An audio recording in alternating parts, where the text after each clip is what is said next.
Welcome to the Create Something Awesome Today podcast, where it's all about educating and motivating creative pros and entrepreneurs from around the world with simple and easy to implement ideas. And of course, helping you create something awesome today. And now, welcome your host. He is the founder of Awesome Creator Academy, a YouTube educator, and the biggest Star Wars nerd you'll ever meet, Roberto Blake. Hey everyone, and welcome back to the Create Something Awesome Today podcast. This is your host, Roberto Blake, helping you create something awesome today. So we have a very interesting program today. What we're going to be doing is we're going to actually be talking about money, everyone's favorite, right? So we're going to be getting into that. I want to preface this by saying this is not financial advice. I am not your financial advisor. I am not your accountant. Hire professionals when it comes to all of that stuff. I am merely your friend speaking from some lived experience. I am your informal consigliere in this matter. And so when it comes to money, I have some really practical advice for you. And the entire philosophy, you could argue it's called get rich slow, because I don't believe in get rich quick schemes. Number one, I could never afford them. And number two, they don't work. And number three, the only method that I know really comes down to a decade of discipline, because that is, in my experience, what tends to work. And I've got some things I want to throw at you regarding that, because I am going to walk you through this process step by step. And I do believe this is life-changing advice. I wanted to come back to the podcast with a purely value-driven stream to kick things off as we move to the last part of 2020. And I know it's been a minute since we've done a show, but I wanted to do something that I think is purely valuable, is great replay value for most of you. I could help you out in different stages of your journey.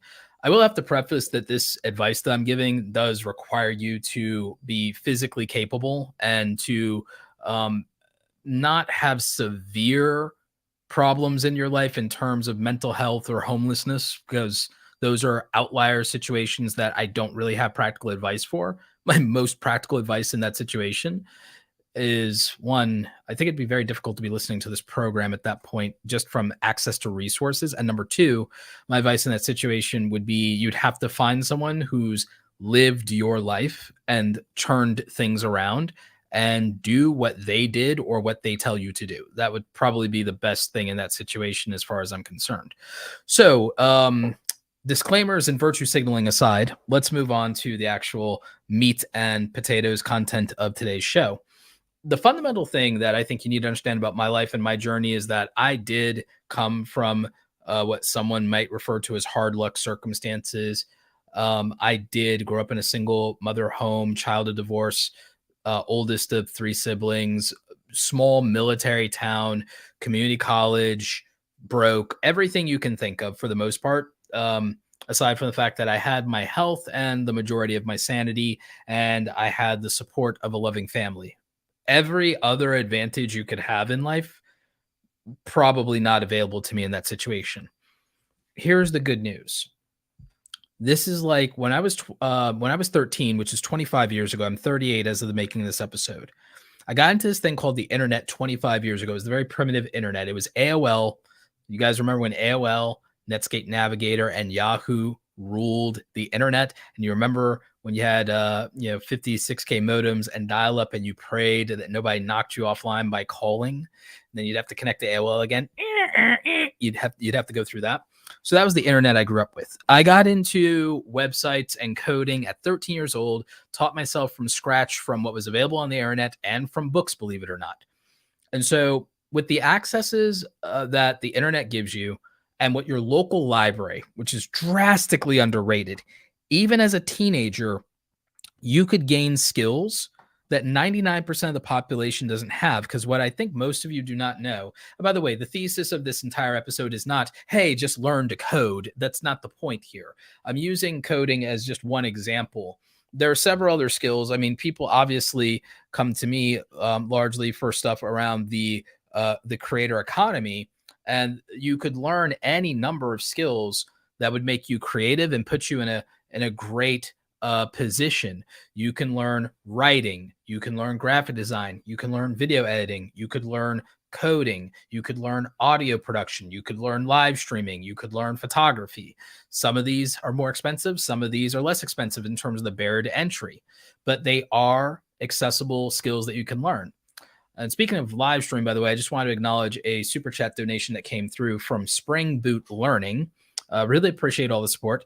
Just finished your book, Roberto. It's awesome. Mega congrats on making it a bestseller. Yes, for those of you who don't know, my book, Create Something Awesome, is now a bestseller in Kindle and in paperback. It will be linked in the description and the show notes. Writing is an invaluable skill. In fact, when I first left my 9-to-5 job, one of the first things that started paying reasonably well was my writing skills. A lot of you don't know that prior to becoming a best-selling author this year, just this year, becoming a best-selling author, that I used to write for publications like How Design and Print Magazine, Creative Pro, Smart Hustle. I used to write for these publications, and not just for their websites. I actually was printed in a couple of these publications as well.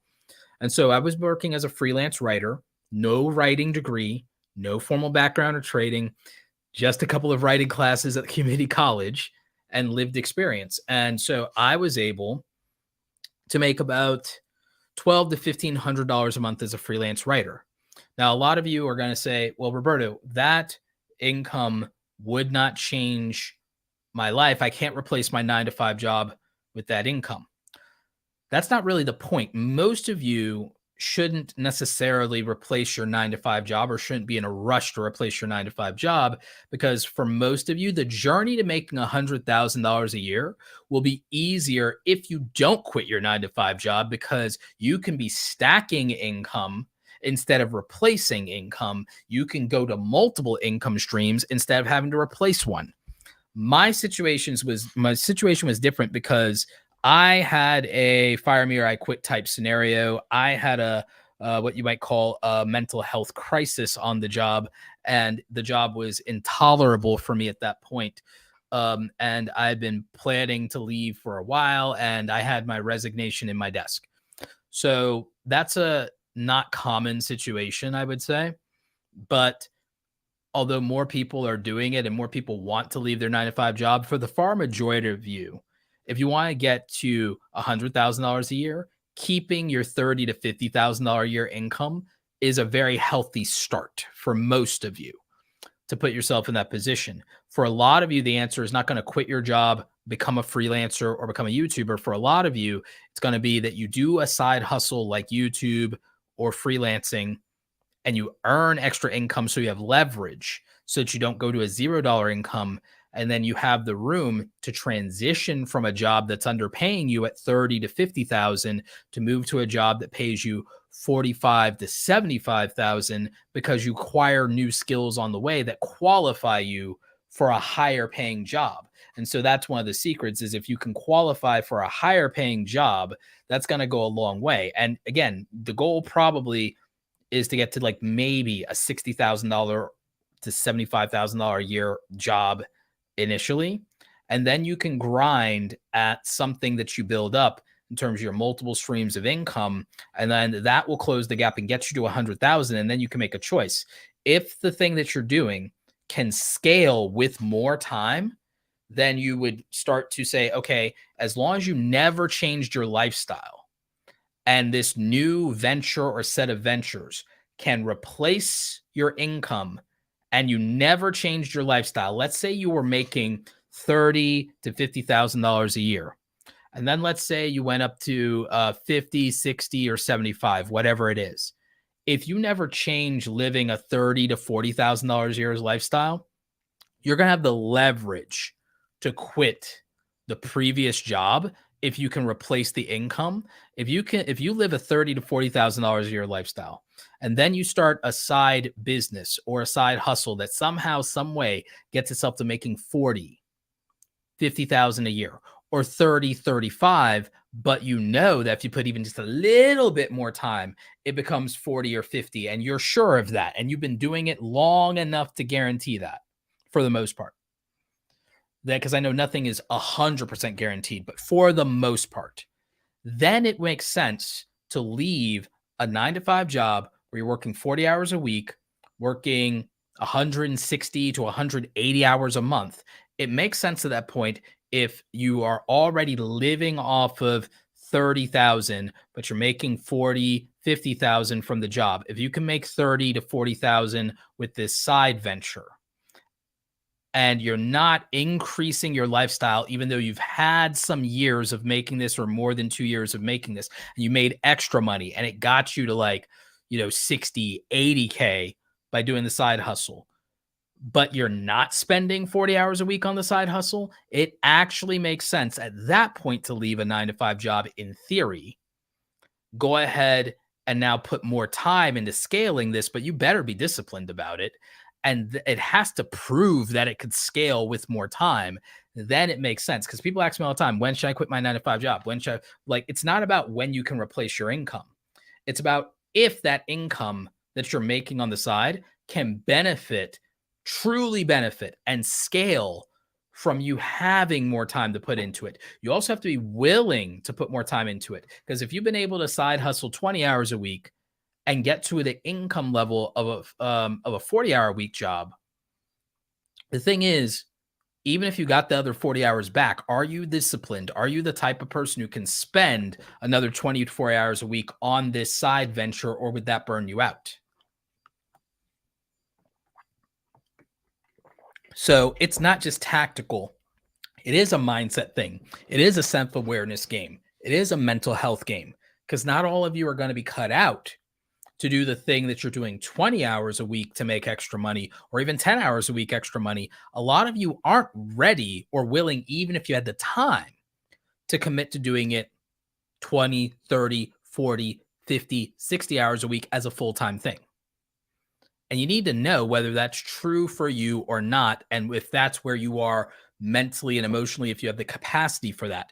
Because that's what happens to a lot of people who decide that they're going to become a YouTuber, a podcaster, a streamer, and they're going to leave the 9 to 5 job. They realize they don't have the structure, discipline, systems, and mentality to treat it like a job and a career, because they were doing it for fun. They liked doing it for fun, and doing it for them is contingent on having fun.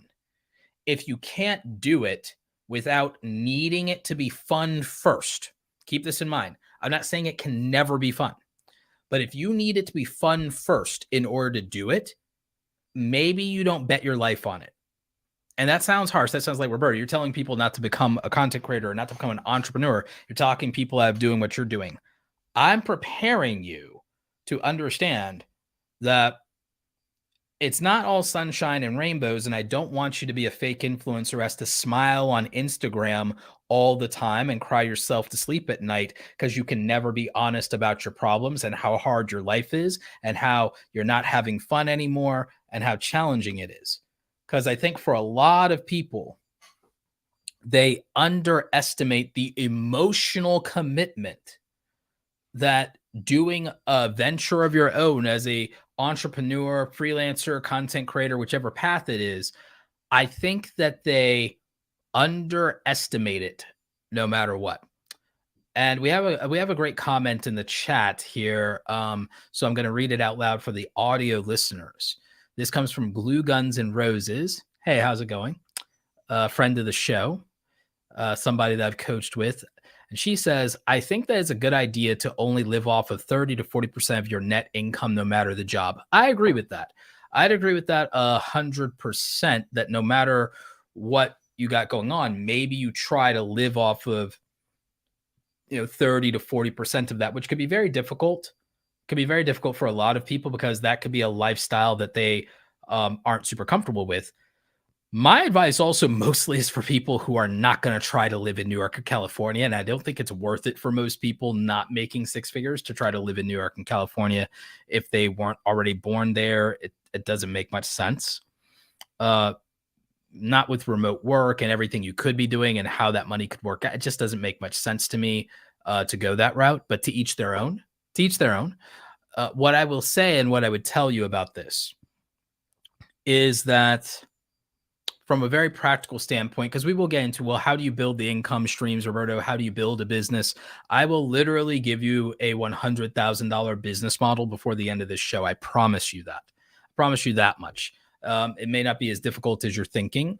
There are limited examples and scopes of my experience in which you build a type of business that makes sense for this, but it's mostly going to be a client services business. But the reliable answer for a lot of this is this also mostly applies to single people. This mostly applies to single people.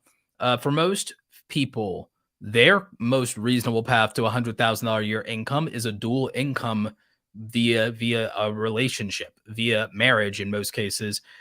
That's a 100,000. Both of you make $50,000 a year. Congratulations. Here's 100,000 a year income, and now you can live off of 30 to 40% of that, have a very good lifestyle, have a lot of disposable income left over to build assets, build wealth, invest, everything you need to do. That's what most people's situation in theory is. If they're $100,000 a year household, if they're $100,000 a year household, it's two incomes. It's two incomes, and that's how it goes, right? The problem is that not everybody will then live within the frugality stuff, will not do the investment part, will not do the home ownership part, et cetera, because it becomes, oh, we have all this money, let's improve and increase the lifestyle. Let's live off of 50, 60, 70% of that income. And that becomes lifestyle creep, lifestyle inflation. Lifestyle inflation is a bad idea. If your goal is independence and freedom, it's a bad idea, because the cheaper you live, the easier you can access freedom. The cheaper you live, the easier it is to buy out your time. Buy out your time. So think about it from this perspective. Most of you are going to work a 9-to-5 job. You're employed. What's your yearly contract look like? Great. Okay. So your yearly contract basically is 40 hours a week, and it's 50 weeks out of the year. You maybe get 2 weeks of vacation or something like that. Maybe you may not. Whatever your vacation days look like, however that structure is, whatever your yearly salary is, whatever the calculation of your yearly salary is, that's the contract you'd have to buy yourself out of. That's the amount of money that buying back 100% ownership of yourself comes down to. I want you to let that marinate for a second.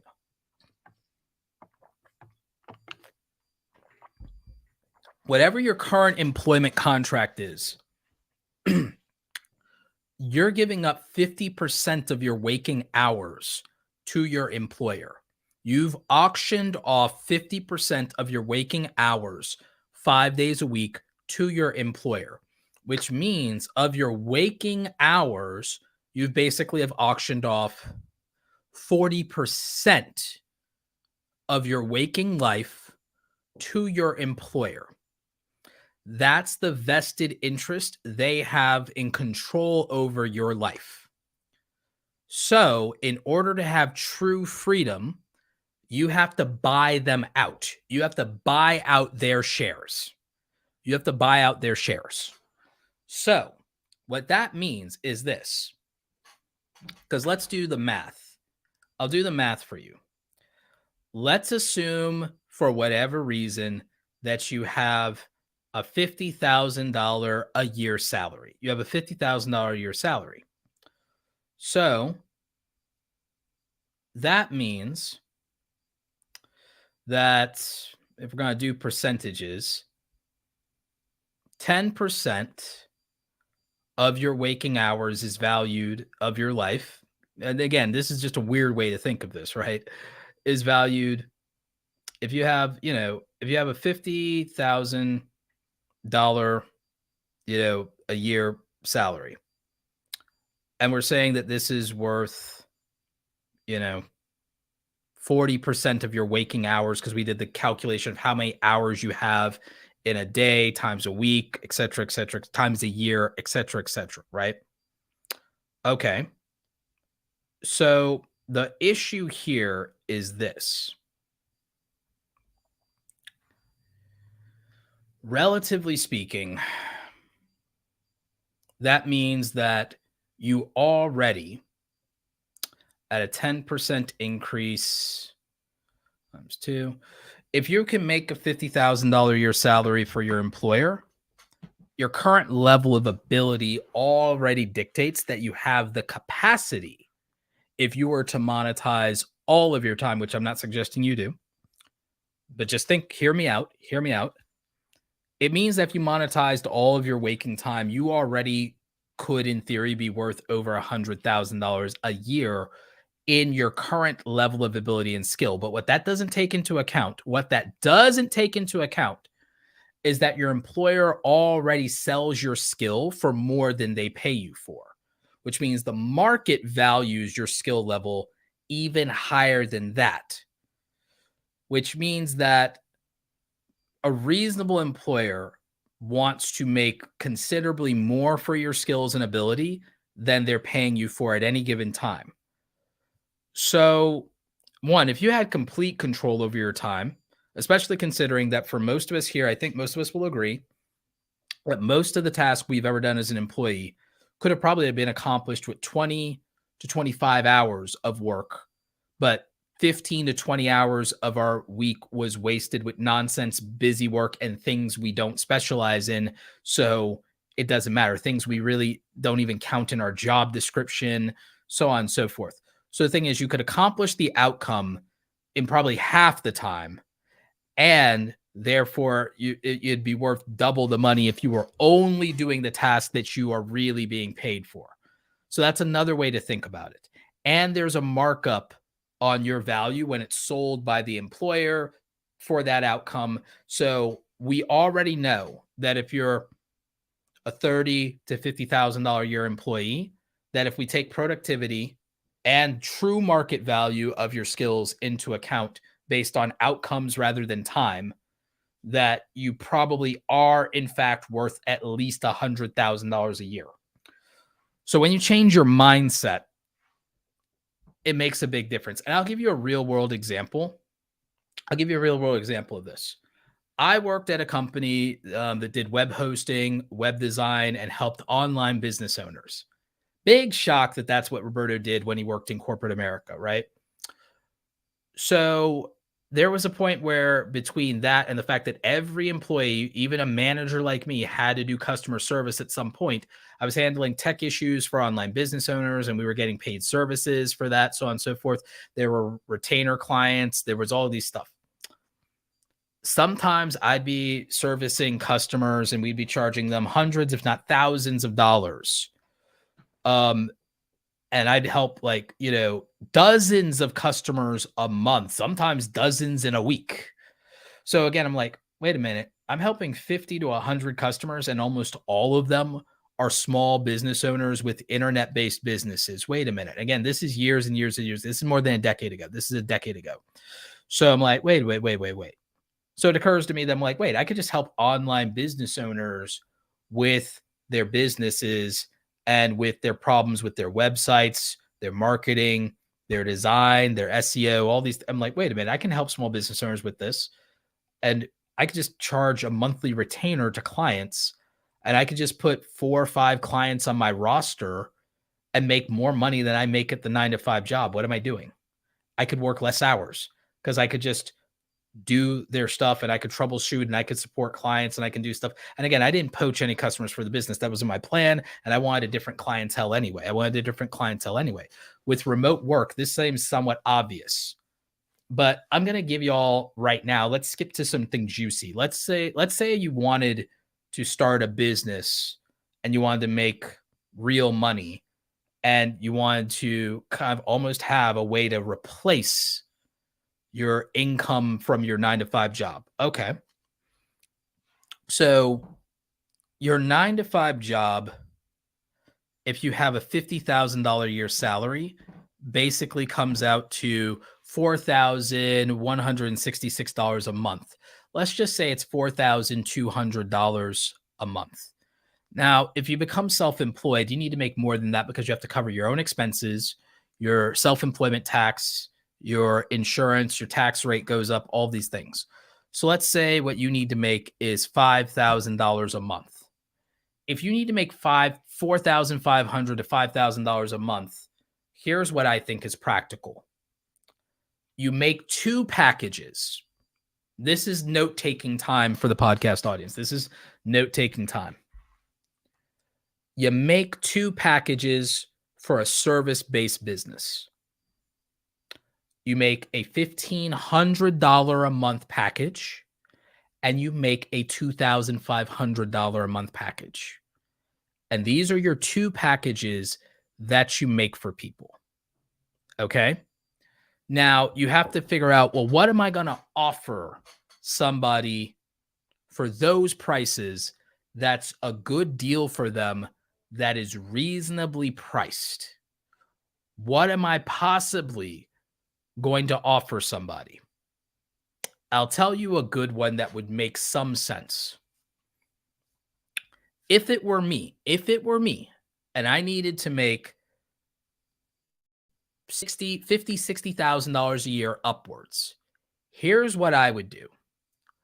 I would have a video editing service exclusively for podcasters. Why would I have a video editing service exclusive for podcasters? Number one, I would pick and network with podcasters who make money, have sponsored content, upload every week without fail. I would pick podcasters who make money, people who upload every week, people who are strong in things like entrepreneurship, all these things, but they'd like to do more and they're not as technical and tech savvy, and they'd like to finally outsource their editing. And so I would do that. Okay. Now, in terms of where to find these people, there's all kinds of ways to find these people. LinkedIn, go to conferences, go to events. Patty Galloway started something called ytjobs.co, I believe it is now, which helps people find jobs working for YouTubers, helps YouTubers find freelancers, things like that.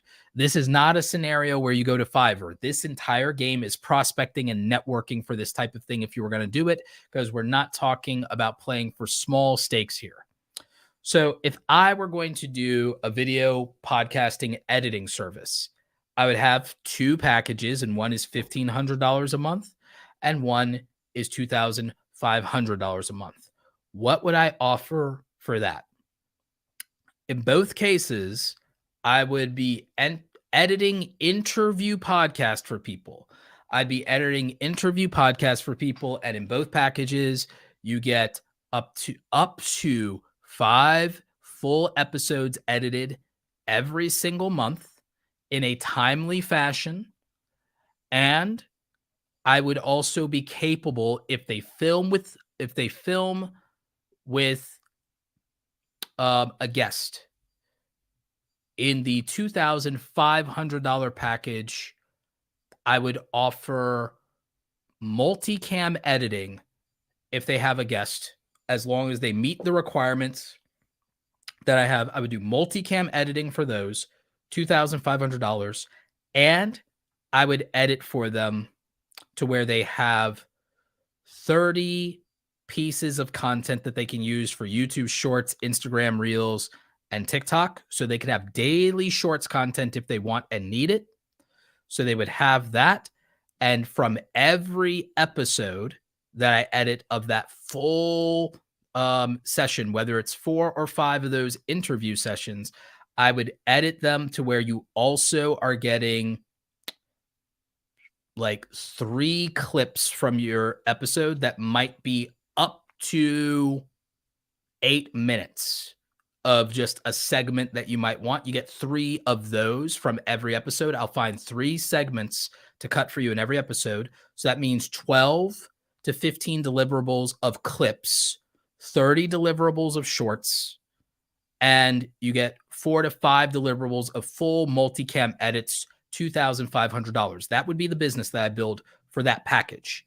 And then for the $1,500 package, you'd get your 4 to 5 episodes, and you'd get 3 shorts and 1 clip from each episode. And I would have a la carte packages so that you can add on more shorts and more clips. And that incentivizes someone to move from $1,500 to the $2,500 package if they want more of those things. And what I would do is I would have solo a la carte individual episode edits available that I could charge people for. Those would be, okay, I'll edit no multicam, and I will edit an individual episode of a podcast for you for, $400, and I'll do a multicam edit for $750. And so what happens is it makes the bulk pricing more attractive, but leaves me options for people who just need one job done. And those a la carte individual edits don't come with the clips, don't come with the shorts. So it makes the packages more attractive. By the way, you could fudge or move these to where you edit one full episode.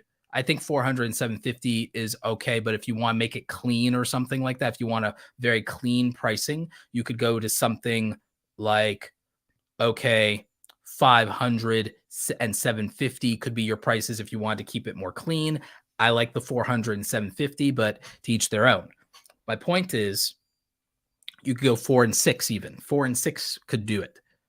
All right, 4 and 6. Because the multicam is not that bad or not that big a deal. So you could go 400 and 600 for solo edits, multicam versus no multicam. And you could go packages 1500 and 1600. You can add some a la carte pricing for repurposing a certain amount of people's shorts from existing footage, all that. Now you have a full editing service suite. Here's the good news. For somebody smart and who knows what they're doing and is capable and competent, servicing either of these packages, even for all the videos we talked about involved, is less than 40 hours a week worth of work. So that means you can take on up to 4 clients a month in either package and be successful. You can take 3 clients in either of your 2 monthly packages and be successful and not work round the clock 40 hours a week. However, in your own business, if you've bought back your time from an employer initially to get off the ground, be willing to work 50 to 60 hours a week to get off the ground. But the actual editing work is probably not going to take more than 20 to 30 hours a week, or sorry, per month per client, rather, is a better way to put it, per month per client for the amount of editing work. You have to figure that out. So that would be a video editing business, and that would get you to easily making, under the right conditions, you'd be making, let's say you had 2 clients of each package. So if you had 2 clients of each package, you'd have 4 retainers, right? So you'd have 5,000 from the big package and you'd have 3,000 from the smaller package. You have $8,000 a month. $8,000 a month puts you just under a 6-figure business. So 4 clients and you make about $96,000 a year. And then you could do one-off projects and that'll make up the other 4,000. Or you could also do some other hustle and then make up the other 4,000, put you at the 100,000, just like that. However, here's what the smart person would do. A smart person in this situation would hire an assistant editor that works for them full-time and pays them out of one of their bigger clients. But what they would do is they would have them take on the 2 smaller clients, and you keep the 2 biggest clients happy yourself. And so all of a sudden what happens is, in that scenario, you're paying somebody, like 30, 40K a year. You just got back a bunch of your time. You're training them up. Now you have the room to go out and get another 2 clients or another 4 clients. Now you can go ahead and you can profit and net over, 100,000 even with a staff. And then you go out and you get another employee, put them on staff. And so now what you have is you have maybe 10 clients. And so you have 10 clients. 5 of them are probably paying you the 2,500. Okay. So you're making 6 figures from your 5 biggest clients right off the bat. You're making 6 figures from your because you're making about 144,000 from the 5 biggest clients. And then those $1,500 a month clients, you have 5 of them. The 5 of them are paying $7,500 a year. So times 12, that's $90,000 a year. That's going to cover your team. So that covers your team of 2 editors. So now you have 2 editors that each can work like you. Each of those 2 editors should probably be handling a workload of 4 clients each by themselves.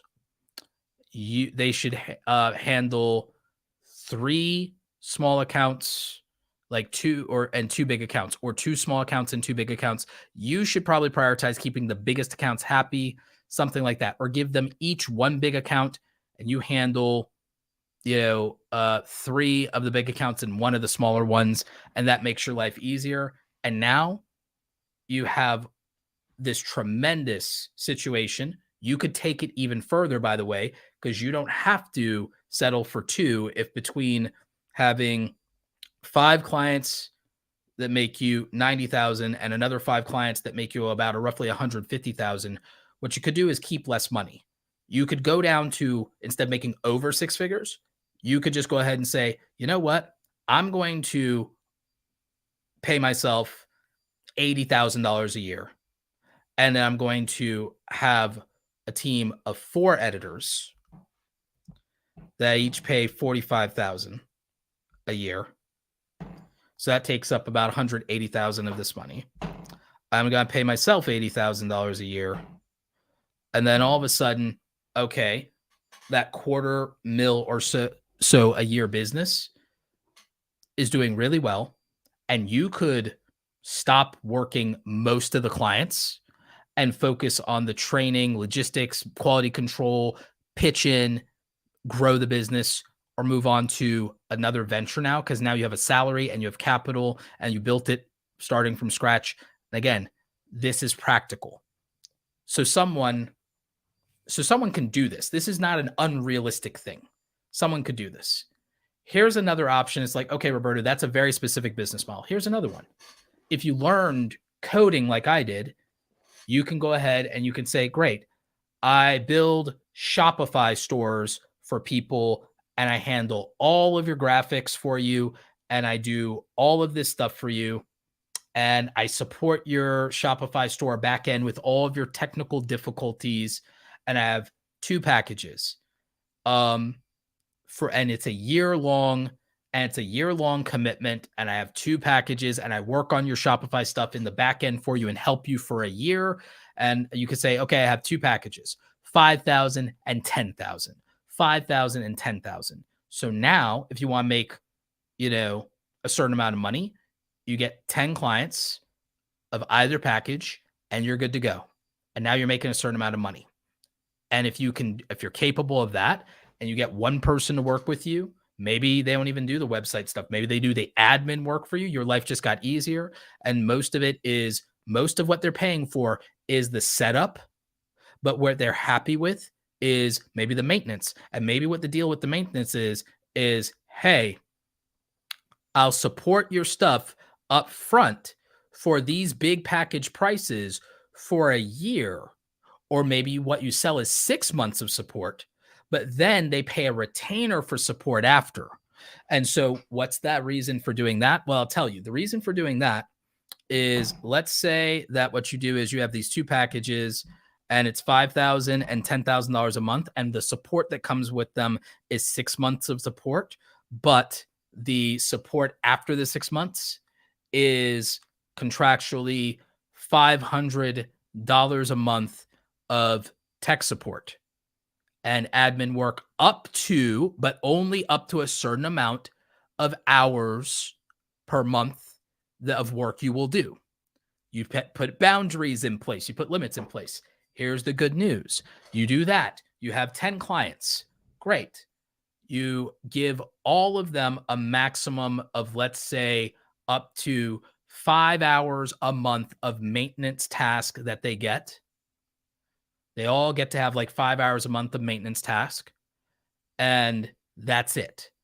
Or they pay extra. $500 a month.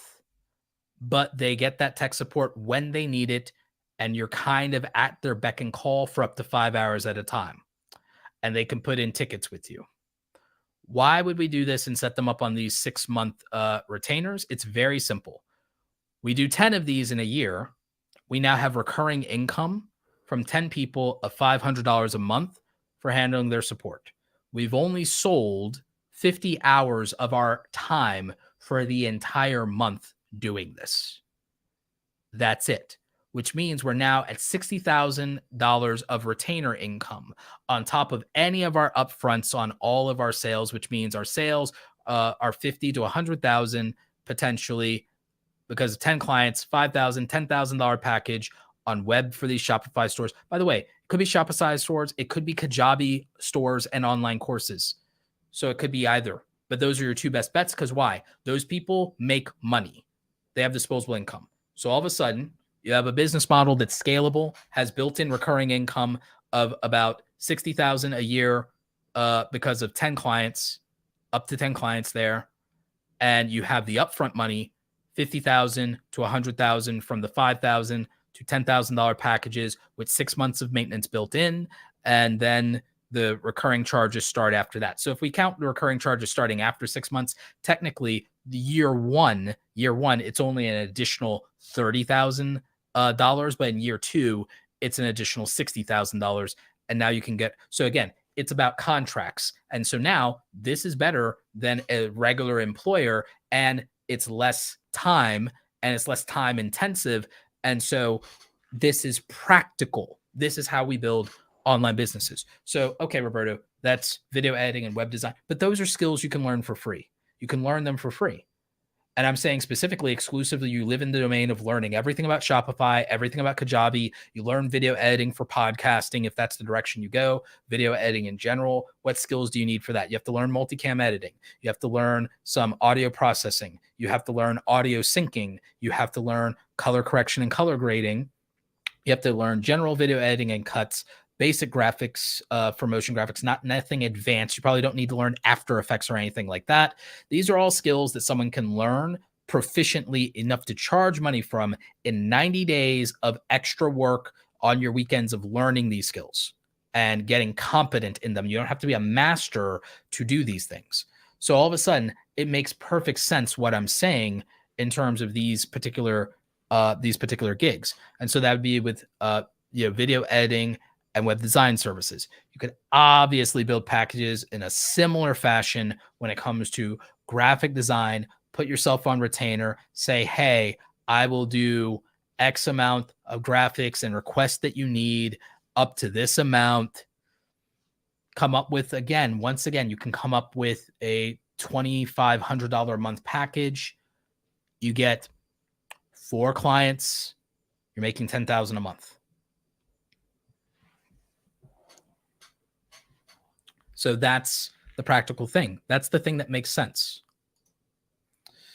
I don't love questions like this, but I'm going to answer this one anyway. So Miss Robinson asks, what business idea would you give a single mom of 4, 1 special needs with no family support and 20 hours a week to spare? To be honest, I probably wouldn't recommend and wouldn't be the person to recommend a business idea for a single mom of 4. I'm the child of a single mom of 4. I don't really have a great recommendation for that. I would ask a single mom of 4 or 5 that started a business what is practical for her, because I don't know your situation and your circumstances.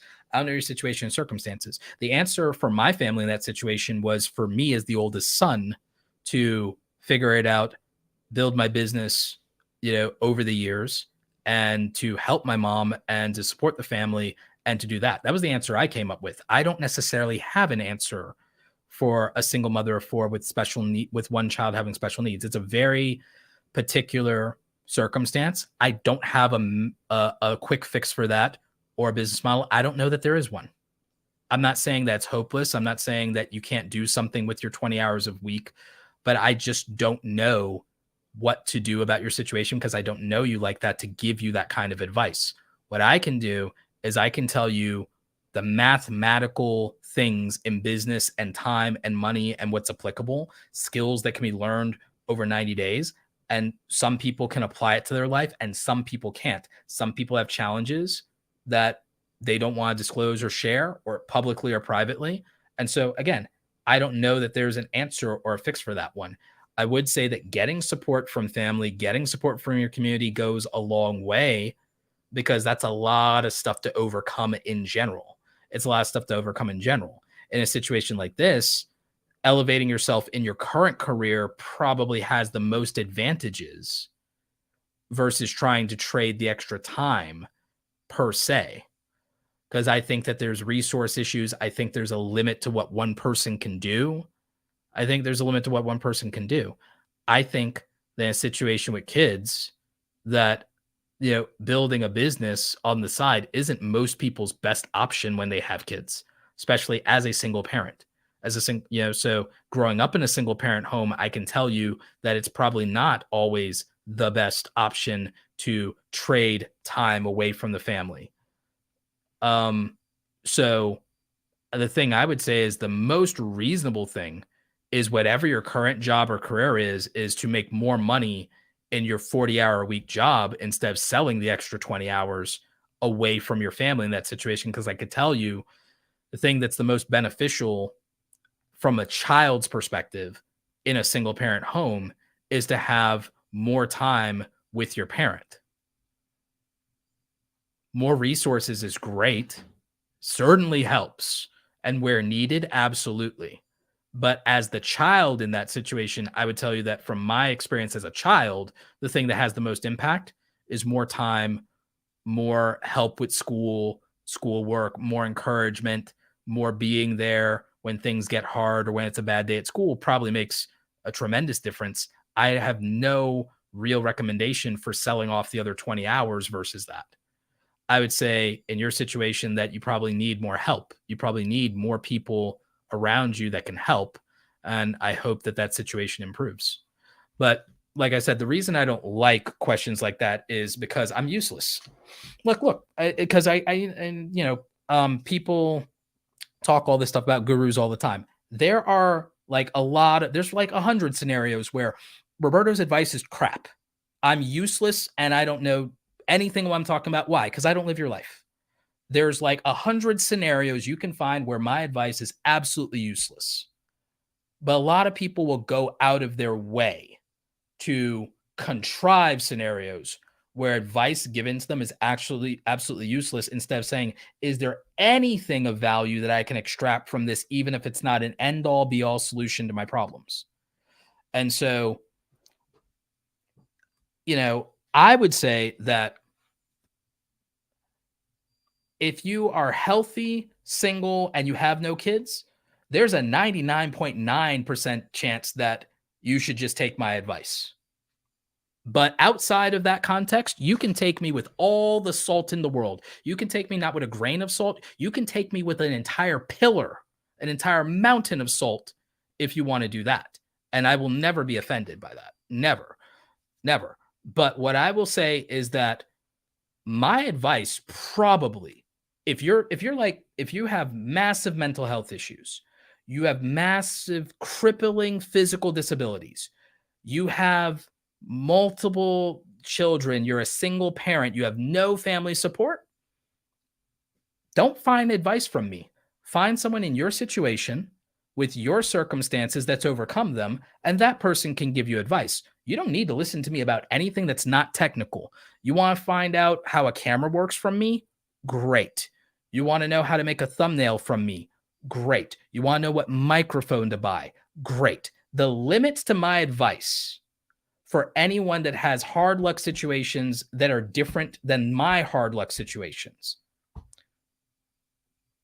Single parent home, but you're the child in that situation and you want to help the family. You can take my advice. Most likely you can take my advice as long as you're healthy otherwise. You're a person of color and you want to make it in America. You're from an immigrant family or immigrant culture. You can probably take my advice if all other conditions, like you're, again, physically and mentally healthy and capable. That would probably make most sense. But if you have massive physical and or mental conditions that exist outside of the fact that like I've suffered with depression, ADHD, and anxiety, if in those situations, with a grain of salt, you can take some of my advice. If you have mental health issues that exist largely outside of that, you have to deal with that first. If you have a massive, physical issue, my advice probably doesn't work for you. Somebody else's advice is probably much better. Probably much better. Who's gone through that, understands it, has lived it, knows the challenges inside and out. My circumstances have been not perfect. I didn't come from any real type of privilege. The extent of my luck and privilege, born in America. My parents, are from immigrant Panama. I was born in America. I was born in the 1980s. So maybe you could argue I was born in the right time. Great. So right place, right time is America in the last 30 to 40 years. If you're born in the last 30, 40, 20, 10 years, if you were born after 1980 in America, right place, right time. That's about it. You were born healthy. Great. But that's the extent of my luck. The extent of my luck is probably that I was born in America in the last 40 years healthy. And that's the extent of it. Outside of that, of the maybe 12 flavors of ways that you could be disadvantaged, I probably am 8 of them. So I'm proof that you can work with the cards you are dealt and do the best you can with what you have where you are. That situation becomes compounded and much more challenging if you reach a situation where you either have massive disability, a criminal record, an addiction of some kind, you become a single parent, you become physically disabled. Those situations escalate the level of difficulty to a place that maybe my advice isn't reasonable anymore. That's the exclusionary criteria, I think, in applying the advice of me or any successful person that does not share your background and doesn't share your struggles. And so I would say you always, if you're going to ask for advice in a specific circumstance that's very difficult, ask it of somebody that shares or has shared that backstory. Not everyone's open about their backstory. Not everyone wants to tell their struggles. A lot of people get told their story is a BS backstory or challenged on their truth and whether it ever happened, blah, blah, blah. If you can find someone who publicly acknowledges having your background, learn from the person that has your background. That's probably your best opportunity to figure out a game plan that's then reasonable to change your life. And so I think that that's the most reasonable thing I can tell someone in that situation, because it makes the most sense. It makes the most sense to do that. What I will say for most people's best thing in terms of getting their life together starts with skills that allow them to be gainfully employed. So I would say everyone's foundation is probably, like I said, because I told everybody, maybe the answer is not to quit your job. My answer is, in my life, the situation was, okay, if I'm not going to work for a company anymore, I'm going to take the same skills and systems and tools that I used at the company and go out into the real world and get my own clients.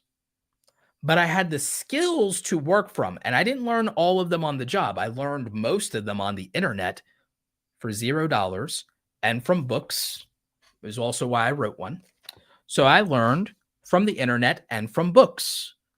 And by the way, if you can't afford to buy my book, anybody, go to the public library, ask them to order it in and request it. You can look up the ISBN number for my book on Amazon. You can request it into your local library and you can read it for free. Library has an app called Libby and you could read it there for free.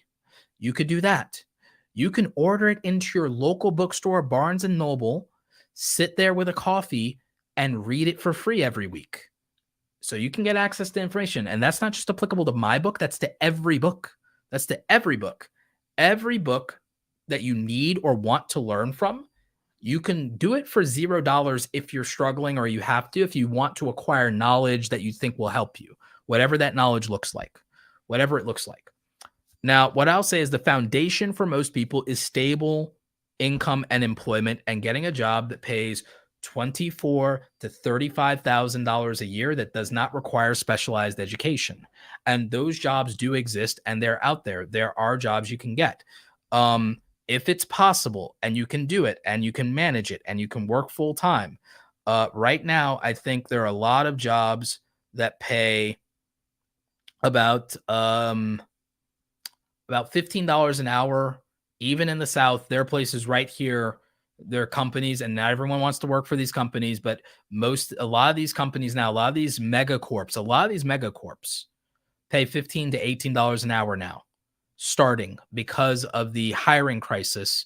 Because of the hiring crisis, most places pay $15 to $18 an hour. You may not think that's a lot, but if you can do the work to become a full-time employee, and it may not sound satisfying. I know there's a lot of rhetoric right now on the internet and on Reddit and on Twitter and on TikTok about, quiet quitting and all this stuff and everything like that. Look, if you are struggling right now, take advantage of all these kids who don't want to work. Go in there, show up early, leave late, be the person that gets $15 to $18 an hour, goes from part-time to full-time. My youngest sister, who has a tremendous work ethic, if she wanted to, can just be a student and just work for me part-time. She's working full-time. She got a job that's paying her $18 an hour. She's finishing up college. And the thing is, I told her that I am willing to help her, and she didn't have to go out and do that. She wanted to go out and do that. She wants to be independent. She wants to have money of her own in that way, outside of working for my family business and outside of her school stuff. And I'm not saying everyone's in the position to do that. If you're not, it's different. I don't really have great advice for you then. But if you can work and you're willing to, right now, there's a hiring shortage. Right now, you can get $15 to $18 and you can be the employee that gets to go not be seasonal anymore, becomes full-time employee, becomes on staff and gets the 40 hours a week. And then you're making like 30 grand a year or more.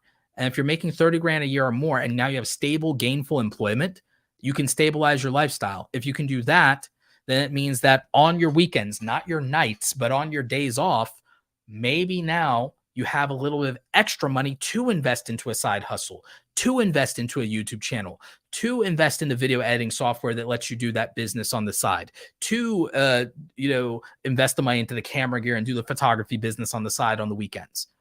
Maybe you have the extra money to take an extra course at the community college and learn a new skill, because you now have the foundation of a stable life and gainful employment. And the thing is, if you stick with that for a while, maybe you get a raise. And if you don't increase your lifestyle, now you have even more disposable income. Maybe now you have an emergency fund from that or from the side hustle. If the side hustle can even make you an extra $500 a month, you can build an emergency fund very rapidly. You also can build the money to start putting into retirement if you want to max out your Roth IRA. If anyone maxes out their Roth IRA from the age of 30 to the age of 65, and if all they did with their Roth IRA, which will be taxed free at their retirement age, if all anyone did was that from ages 30 to ages 65, they retire with $1 million. But granted, they have to make that last for the remainder of their years if that's all they did, but it would be tax free. And it's a compound interest calculator. Yes, the stock market's down right now. No, this is not investing advice, but here's the problem that people don't realize. The S&P 500 for my entire lifetime, the entire 38 years that I have been alive, the entire 60 years that my mother has been alive, has never had a decade where the annualized returns were less than 8%. Never. There's been down years, but never down decades, ever.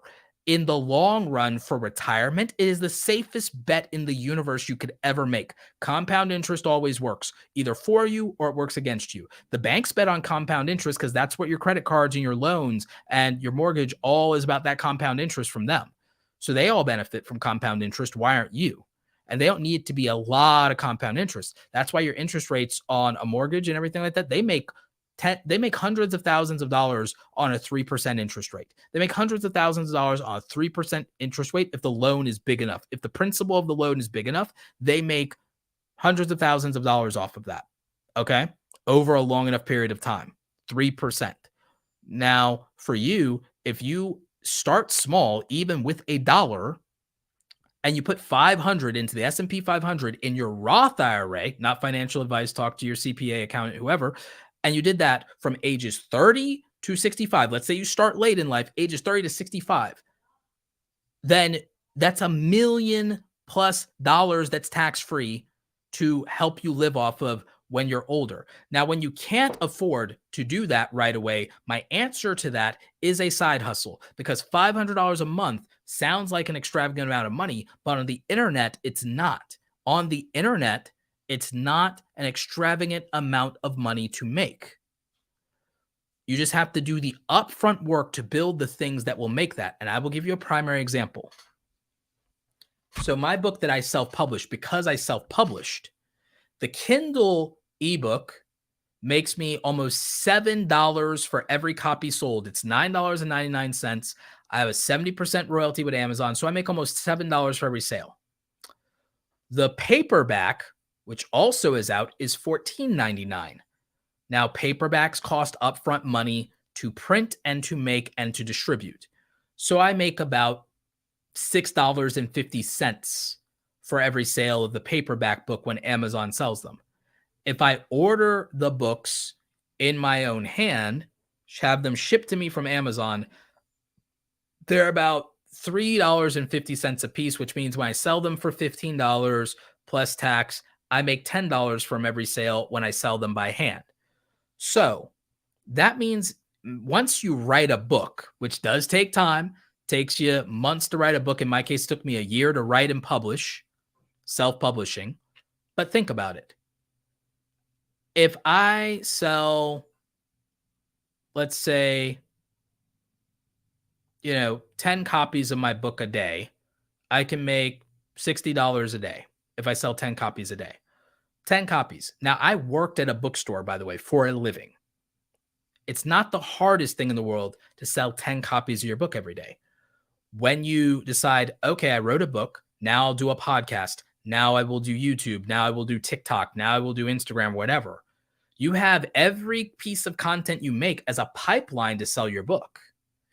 And that's not even including an audiobook. If you record an audiobook, you make probably $10 per sale of every audiobook. And that's on top of the Audible bounties that you can make.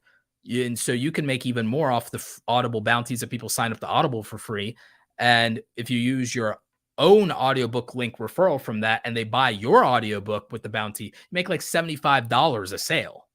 So again, there's all these things, and that's just book writing. This is not counting the ways that you can make money online, freelancing. You could make $20, $15, $30 a day just doing usertesting.com and doing user testing. And they'll pay you. I think they direct deposit to Amazon.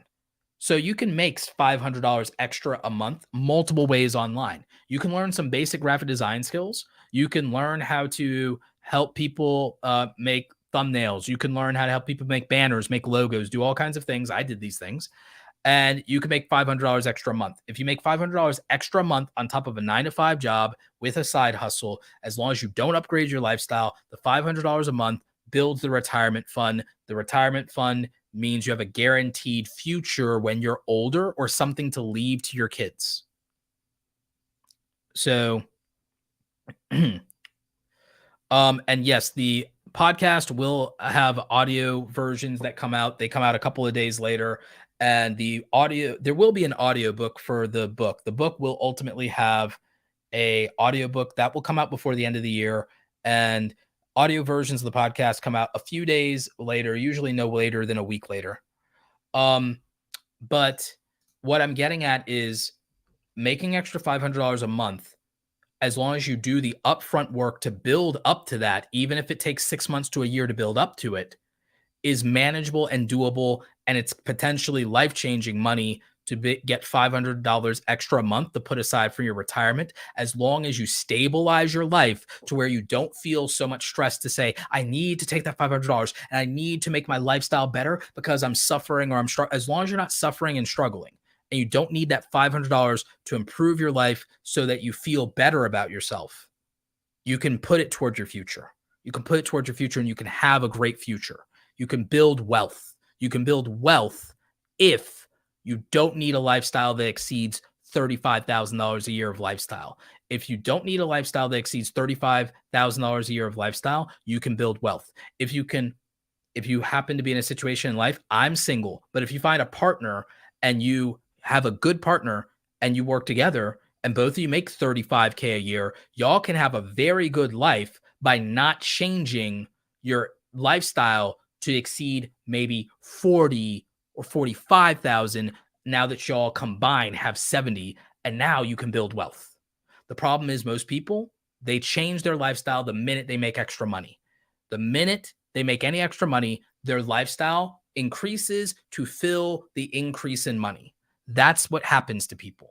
When you don't do that, now there are circumstances where I understand it's justified, but there needs to be an upper limit to how much you do. And you have to look at reducing lifestyle and reducing lifestyle costs. That's frugality. That's what worked for me in a lot of cases. Now, there were some lifestyle creeps and upgrades I had to do because they weren't unreasonable to not do, especially at a certain income level. That's different. But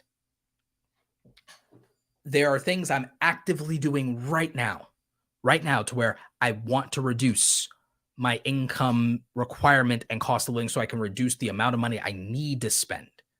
Now, in my case, a big portion of that comes to taking care of other people. But outside of that, in terms of what I do for myself, I try to keep it at a reasonable, very low level, a very reasonable, very low level. And I'm trying to get it lower, I don't drive a sports car. I drive a Nissan. I don't have a Tesla like all the other big YouTubers. I drive a Nissan. So again, I think you have to look at this mathematically and clinically, and you have to budget. I have another math calculation for you. If you budget $50 a week that you aren't going to spend, and you did that for a decade, just $50 a week less spending in 10 years is $26,000. Anywhere in America that's not New York and not California, that's enough for a 5% down payment on a house, a reasonable house. In some cases, a 10% down payment, but you don't need a 10% down payment. I got into my house with a 5% down payment as a first-time homeowner, and I negotiated the seller contributing $7,500 to closing cost, and I got in at a like 3.375 interest rate, historical low interest rate at the time. And so I got into a house that if in Georgia, if I hadn't done that last year, my rent would have increased by $500 to $600 a month more than what my mortgage is by now because of inflation. So by me becoming a homeowner last year in October, I actually managed to reduce my inflation burden on my house payment, my rent payment, whatever you want to call it, which means that I saved hundreds of dollars a month because I by getting into a mortgage, you could think of it as rent control because my mortgage rate doesn't go up. But if I were renting, my cost of living would increase because of this inflation, and it wouldn't be by a small number. So year over year inflation, it's more expensive every year that you're not a homeowner. It's more expensive every year that you're not a homeowner. What you give up to be a homeowner is not having $20,000 worth of stuff. A lot of people, not everyone, but a lot of people, they can look around at their purchases of the last 5 or 10 years and find $20,000 worth of stuff. 5 to 10 years adds up. The time will pass anyway. And you can find $20,000 worth of stuff that you've bought in a 10-year period, whether you realize it or not. You can find $20,000 worth of eating out that you did over a 10-year period. The time will pass anyway. But that year over year inflation is what really eats your money. So when you lock into permanent things like a mortgage so that the rate is not going to change, your cost is not going to change, you actually are hedging against inflation in that way. When you pay off your car, you're hedging against a cost that is depleting because your money is worth less and less and less every year. So the sooner you pay off a car instead of always getting a new one or this or that, you're better off. So ownership of these things are important. Okay. Generating new sources of income and increasing your income itself, not through investments, not your net worth through investments, but just increasing your income by having side hustles and other ways and other income sources. If you can increase your income every year, you don't have to double your income every year. What if you just increased your income to exceed inflation every year? What if you just increased your income by 20% every year? What if you just increased your income by 20% every year through your side hustles? Think about it like this, because we're not talking about a lot. Let's say you're making $35,000 a year. Increasing your income is making another $7,000 a year. Sounds like a lot, but it's actually only you making just under $585 extra, less than $600 extra every month. $600 extra every month, that's $20 a day, my friend. That's $20 extra a day, my friend. Do you know what $20 extra a day is? $20 extra a day is if you write a book, $20 extra a day is cool. Sell 4 or 5 books every day. Sell 4 or 5 books every day. If you have t-shirts or hoodies that you did for $0 with like Spreadshop or Shopify, whatever, it's okay. Sell 3 to 5 t-shirts or hoodies from your print on demand store every day. And this is the side hustle money. That's what it is right then and there. That's your increase. Make a $20 downloadable asset digital product and sell one a day. Just one a day. Do one a day. And speaking of the book and the audiobook, yes, Michael, we'll do a dedicated podcast about the book because I know a lot of people have questions about the book. So I'll answer those. I will be narrating. That's why it's taking so long. If I wasn't narrating the audiobook, it would be done already. But I'm narrating the audiobook. I know all of you would want to hear my voice, especially as podcast listeners, for the book, Create Something Awesome, How Creators Are Profiting from Their Passion, the Creator Economy. I'm audio narrating the book myself. I'm following all of Amazon's requirements for that, which actually are pretty easy considering my podcasting gear. And it's actually kind of cool to see what the back end process for this is. So I will be audio narrating the book. But yeah, there are all kinds of things that you could be doing to make an extra $20, $30, $50 a day, make an extra $500 to $1,000 a month. $500 to $1,000 a month is life-changing money. That's it. It's life-changing money, but it has to be deployed in changing your life in a meaningful way. And that's not buying more things. See, people make an extra $500 to $1,000 a month or an extra $2,000 or $3,000 in a year. And you know what they do? They buy more things. They buy more things. And that's the problem. If you don't buy more things, it does change your life. Because here's what changes your life. Changing your life is owning assets and having a retirement account. Changing your life is becoming a homeowner. Changing your life is eliminating debt. Changing your life is not buying an Xbox, not buying a big screen TV, not buying a nice handbag to treat yourself, not buying a nice pair of Jordans to treat yourself, not buying a new car to impress people, but buying a car that is going to break down less, cause you less stress, and not mess with your money by breaking down. That's a reason. In repairing your car, fixing your car, or buying a car that doesn't break down is always a good use of money. That's always going to be a good use of money. I have no issue with buying a car for safety and reliability reasons. None whatsoever. That's why I traded mine in and I got a good deal for it. Okay, fine. If there's something that is a health problem in your household and you need to buy something to address that health problem or make everyone healthier or address people's mental health, fine. But what that's not doing is buying a Nintendo Switch, a PS5, or an Xbox. And you can't call it relaxation because what it is it's overstimulating your brain. A screen is never relaxation, period. A screen is not relaxation. So don't call it that. You can call it entertainment. You can call it an outlet, but it's not relaxation. It's a screen. It's designed to be addictive and to monetize you and to hyperstimulate your brain. So don't call it relaxation. That's cap. Do not call it relaxation. A screen that's monetizing you is not relaxing. Okay, that's just the harsh truth of it at the end of the day.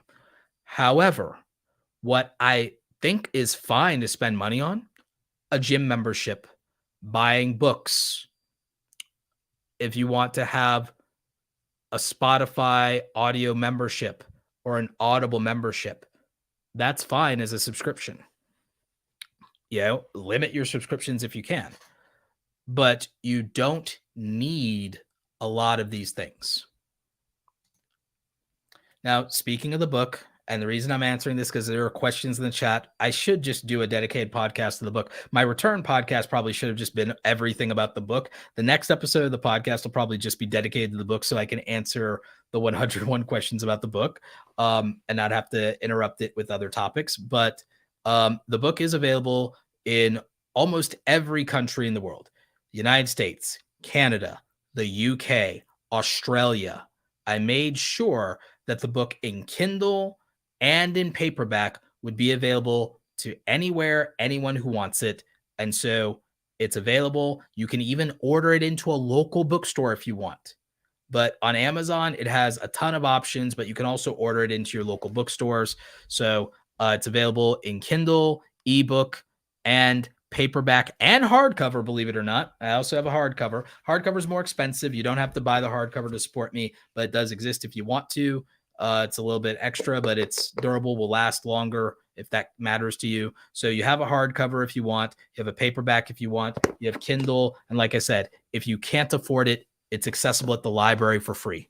I made it accessible at the library for free. That was something that was very much on my heart. And so you have access to that. So thank you to everyone supporting the book and everyone who loves the book. Yep. But like I'm saying, there are so many ways to make extra money. And extra money, when you have a stable income on top of that, can be life-changing if you make it life-changing. What a lot of people do, though, is they cheat themselves out of life-changing money by saying, okay, I'm going to quit my 9-to-5 job now, instead of literally just having their income be doubled by having the side business or side hustle and the 9-to-5 job. They could just double their income for a couple of years, stick it out for 3 to 5 years of having this high income, not increase their lifestyle, but change their lifestyle and do things like, okay, instead of renting, I'm going to buy. Now I've locked in a cost of living. I've locked in a cost of living.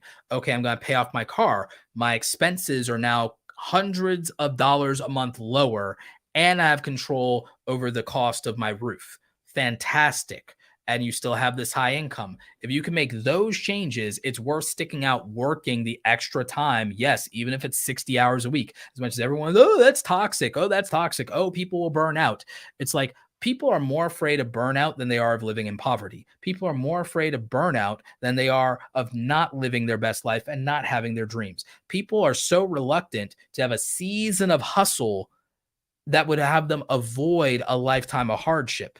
If you have a season of hustle, 3 to 5 years, but you get to avoid a lifetime of hardship, and yeah, you might have to burn out once or twice. So what? And again, people are going to say, oh my God, people are going to clip this and say, oh my God, that's so toxic.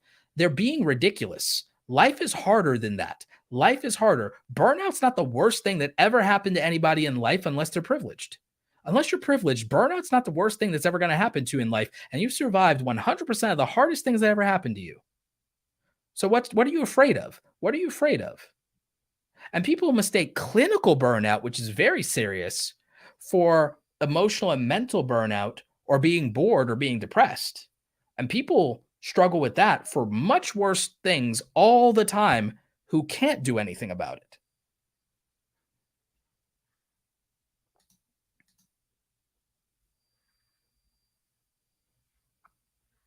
So again, I think that there's a point where people have to choose their sacrifices. There's a point where people have to choose their sacrifices and choose like what they're going to deal with. And I agree with one of the comments from the chat that says some people don't have the luxury of calling that mindset toxic. I agree with you. I was someone who didn't come from privilege and didn't have the luxury of calling that mindset toxic. It was the mindset that saved my life and helped my family. So I agree with you 100% that some people, this isn't like, you know, they accept that it's not a glamorous thing. And that's why I try to be very frank and very blunt with all of you. And yes, sometimes the picture I paint is a little grim, but I think it's a little bit more of a realistic take. I think it's a more realistic take. And I try to be encouraging, but not encourage delusions of grandeur because I think that's what's dangerous of like, oh, anybody can do it. You can do it too. Yay. To some extent, there's truth in the accessibility, the internet, new technology, new opportunities, new markets available to us. There's a lot of access that people would not otherwise have that has changed things dramatically. And I think we're all blessed to live in this time. However, there are real issues and real problems that could be prohibitive to some people still that require some kind of intervention or just a different situation for them to have to happen. And I think that that's fine and that that's reasonable to acknowledge. There's nothing wrong with acknowledge that. It doesn't invalidate things that would work for, say, 80 to 90% of people if they were willing to put in the effort. So I think the outlier circumstances for, let's say, for example, the bottom 15% of the population, maybe the bottom 15% of population, maybe the majority of that group would not be able to just work hard in the right direction on the right things and build up these things. Mostly because the bottom percentage of that population may not even be full-time employed, gainfully employed to have a stable lifestyle. So what I would say is that the foundation of stabilizing lifestyle is the priority. So my advice doesn't apply to somebody whose lifestyle isn't stabilized by at least gainful employment. I don't think my advice applies to anyone that's unemployed. I think I've said that multiple times. But what percentage of the population does that exclude? Not even close to half, not even close to the majority, not even 20% of the population. Not of adults anyway. So if you're a working adult, my advice applies to some extent. There are mitigating circumstances beyond that where it does not. However, I do feel that for most people, like I've always said, the foundation is to become employed and then maybe to work your way into higher levels of being employed, then add a level of self-employment and then see how sustainable it is to keep that going. And to ramp up or use the initial ramp up of income while not increasing your lifestyle to deploy that against your life in a meaningful way. Because again, the buy-in to a better life is not radically expensive. And I think we've qualified that. We've qualified that the buy-in to a better life is not that expensive, not on a 5 to 10 year scale anyway, not on a 5 to 10 year scale, because the time will pass no matter what. So let's look at this practically. Let's say you worked hard for 5 years. You like really grinded and you did extra work for 5 years, but you pretended like that money never existed.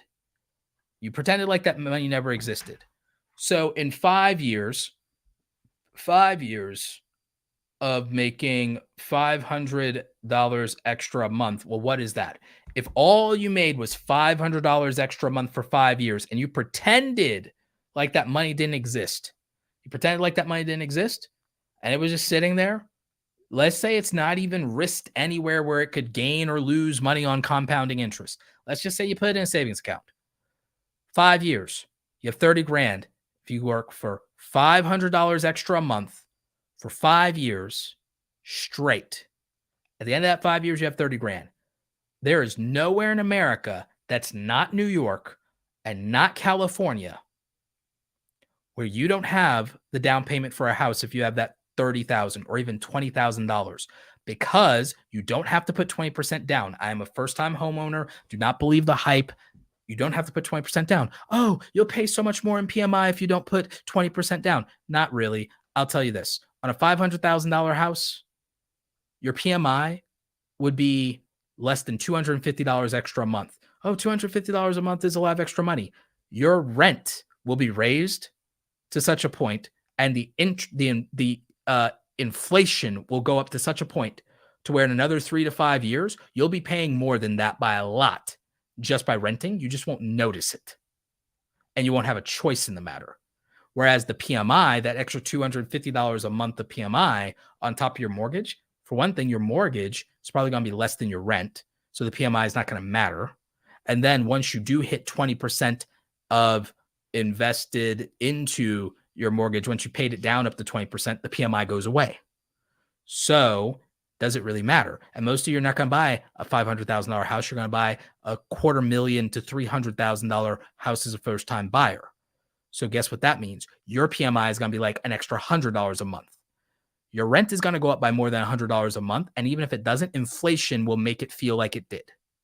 So for most of y'all, being a homeowner is one of the best things you could do to change the trajectory of your life and your financial freedom and set up your family for success in the future. But you're talked out of it by headlines that know nothing about your life, nothing about your circumstances, and don't tell you the truth according to the actual rules, just the rules that they want you to know. The rules that they want you to know. Best interest in the bank is for you to put, it's in the bank's best interest for you to put down 20% up front on a mortgage you may or may not ever default on, because the bank gets to keep the 20%. So for them, it's a great deal. For you, you don't have as much cash flow. You don't have as much options. Of course, the bank wants you to put as much down as possible. Of course, the bank wants you to put as much money down as possible, but you don't have to. Instead of 20%, you can put down 5%. And they're not going to tell you that because it's not in their best interest for you to know that. And they're not forced to disclose that to you. It's freely available information. Your real estate agent can tell you that. So guess what? That's the truth. That's the truth about that part. I'm a homeowner. I can tell you the truth about being a small business owner is that it takes years to build up higher levels of income. For some people, it's 3. For some people, it's 5. It took me about 3 to 4 years to make it to 6 figures, but it wasn't easy. And I had to work excessively hard. I did it leaving a 9-to-5 job, going all in, but not on YouTube. Freelancing first.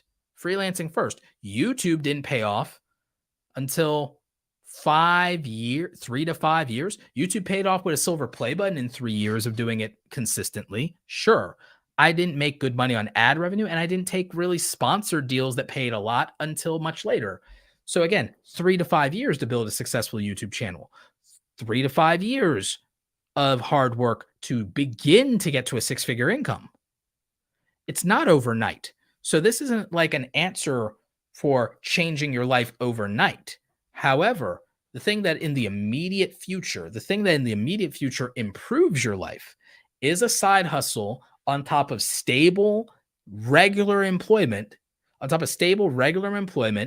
living below your means, spending less, saving more, investing some. All of that combined with a side hustle incrementally changes your life over the course of 5 years and can drastically change it over the course of 10. Because that's what I did and that's what worked for me. The time is going to pass anyway. So that's the thing. That's the thing that you have to understand. And that's the thing that I try to help people with. And if you look at the foundation of even the way I approached my YouTube channel, I started with the skills first, tutorials in what? Graphic design, freelancing, video editing, photography. That was the foundation of my channel. That got me to 100,000 subscribers before I ever started talking about YouTube advice. So I got to 100,000 subscribers helping people build their technical skills and build their career as a creative professional. So guess what I was always advocating for? Get a good job or get clients. Get a good job or get a good clients. Foundation of getting a good job and getting good clients, a good paying job or good paying clients. Foundation of that, technical skills in software. Technical skills using software to help people for difficult things. Stuff that 99% of the population will not learn. 99% of the population doesn't know video editing, doesn't know Photoshop, doesn't know coding, doesn't know graphic design. That's an advantage. 99% of the population doesn't know it. Congratulations. If you spend any amount of time getting good at it, you've won. You now have the ability to be useful to people who have disposable income. If you can do graphic design, if you can do video editing, if you can do audio editing, if you can do coding, you are useful to the majority of people with disposable income, my friend. The majority of people with disposable income will pay someone to take it off their plate. I promise you. So that's the thing people don't understand. And it means you don't have to compete in a market where the only commodity is having a strong back and free time to give. That's the lowest value, lowest priced market there is. You make the least amount of money doing that, so you can make the most amount of money if you have a skill or a trade. So I've always advocated for either have high technical skills and proficiency, and if that's not your cup of tea, get a trade. And that's very cheap to do, especially today. So you can do that. Then if you have stable, gainful employment, if you increase your income streams by doing a side hustle, now that's disposable capital. That capital can be deployed toward either increasing income or building wealth. That income can be deployed toward increasing your overall income or your overall wealth. That's how you can use that extra capital. But what most people use that extra capital for is they buy things. They buy things that don't make them money. They buy things that don't buy back their time. They don't buy themselves out of their employment contract and then take ownership of all of their time. They refuse to do these things because what they'd rather do is be comfortable. And what makes them comfortable is seeing things that they bought or having the experience of buying it. So again, the thing that's hurting people is not capitalism. It's largely consumerism. You can make arguments for corruption hurting people, but it's largely down to your consumerism and then a lack of financial education. And then after that, it is a lack of hustle. It is a lack of that extra hustle because you have alternative paths. If you don't like I don't want to do a side hustle path, you'd have to say, I'm going to be in a career field that has a future and a career field that I can work my way and climb the corporate ladder. So one of my best friends, she climbed the corporate ladder. So she's been working in the same industry since she left college. She never changed fields or professions. She only changed jobs and only for an increase in salary, benefits, and flexibility every single time. So she has worked at, I think, 4 or 5 of the major companies in her industry, always moving up to a promotion in the company or a better position at a competitor. And she's done that for the last 16 years of her career as an adult. 16 years, one industry, 4 major companies, climbing the ladder the entire time. She stuck to one industry, just like I tell you all, stick to one niche in your content. She stuck to one industry. So you can think of that like one audience, one specialization, one expertise, and just climbed and climbed and climbed for 16 years to where there are only so many more heights to go. And so she's high income now.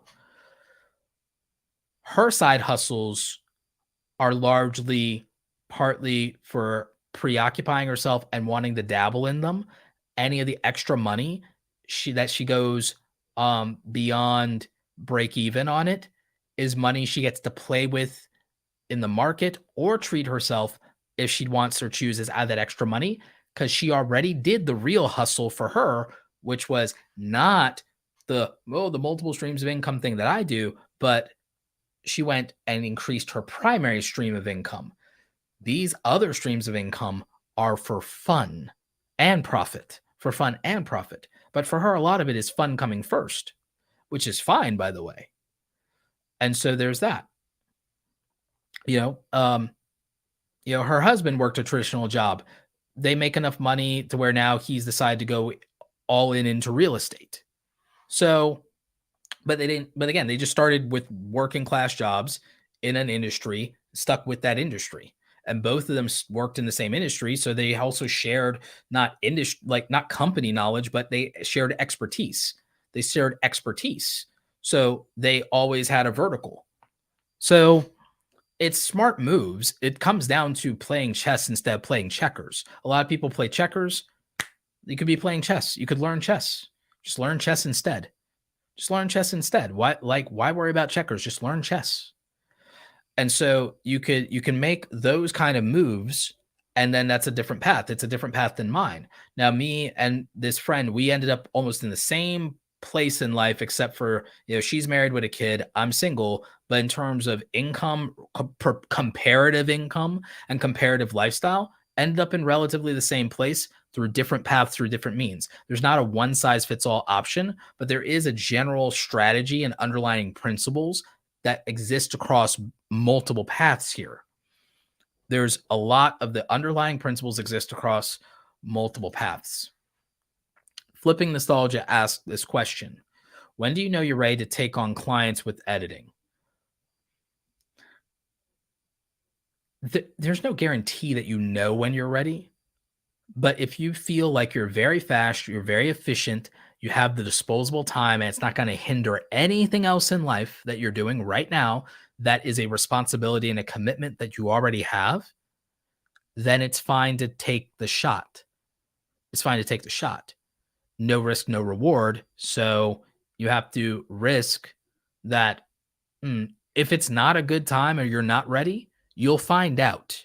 And it's not going to be so bad if you find out that that's the case. So you have to be willing.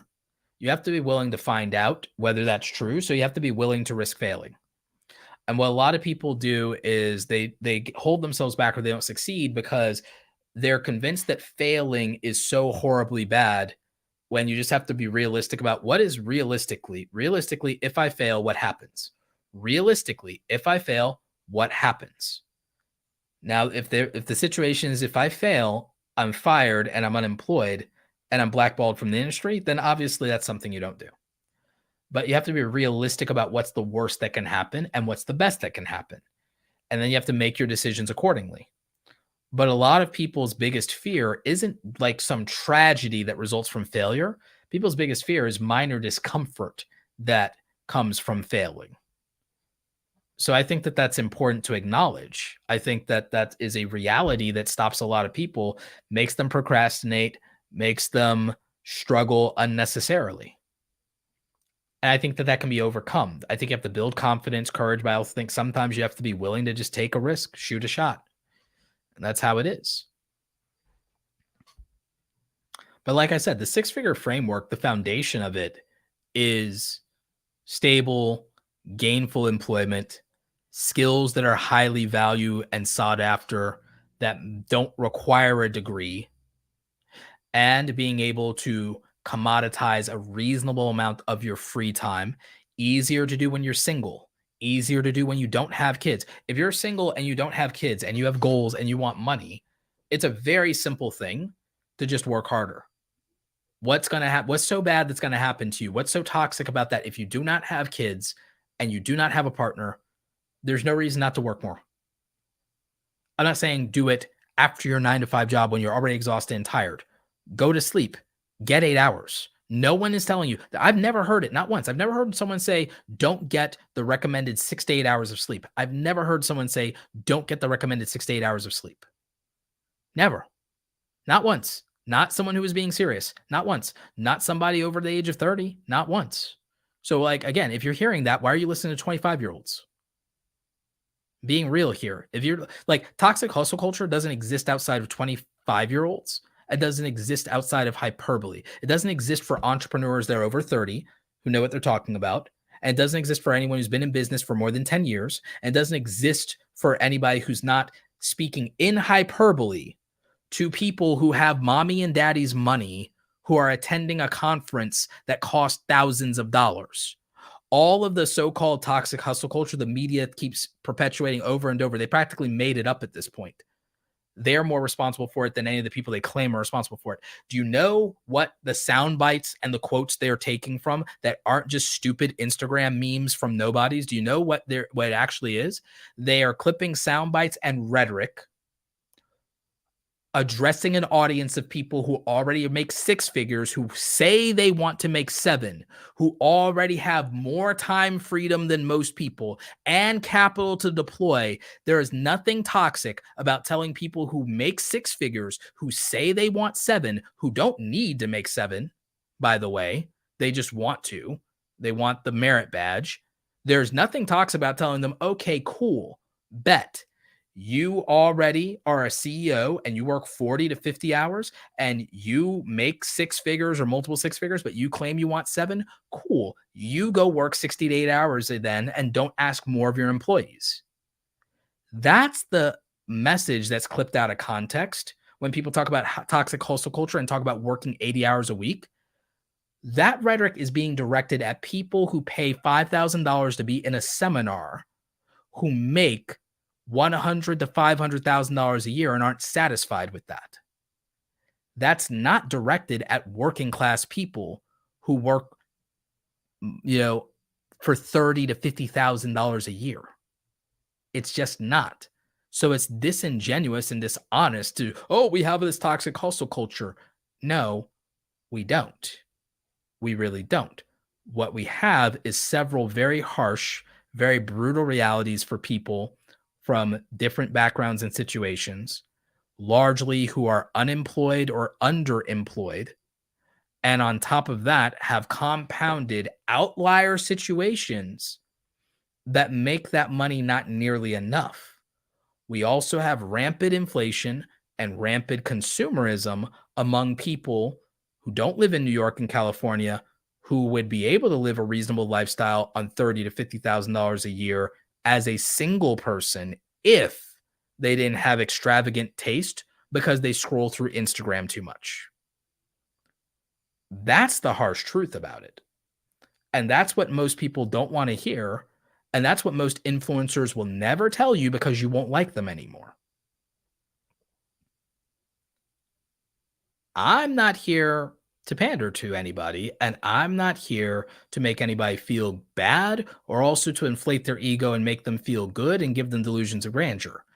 I'm here to be reasonable and rational and look at the numbers, address certain realities, speak from a certain lived experience, invite other people to speak from lived experience, and to try to help you utilize things like the creator economy, like technology, like these new business opportunities to make the most of the situation you have, because I believe you can work with what you have where you are and get somewhere that you will be much more happier to be given enough time.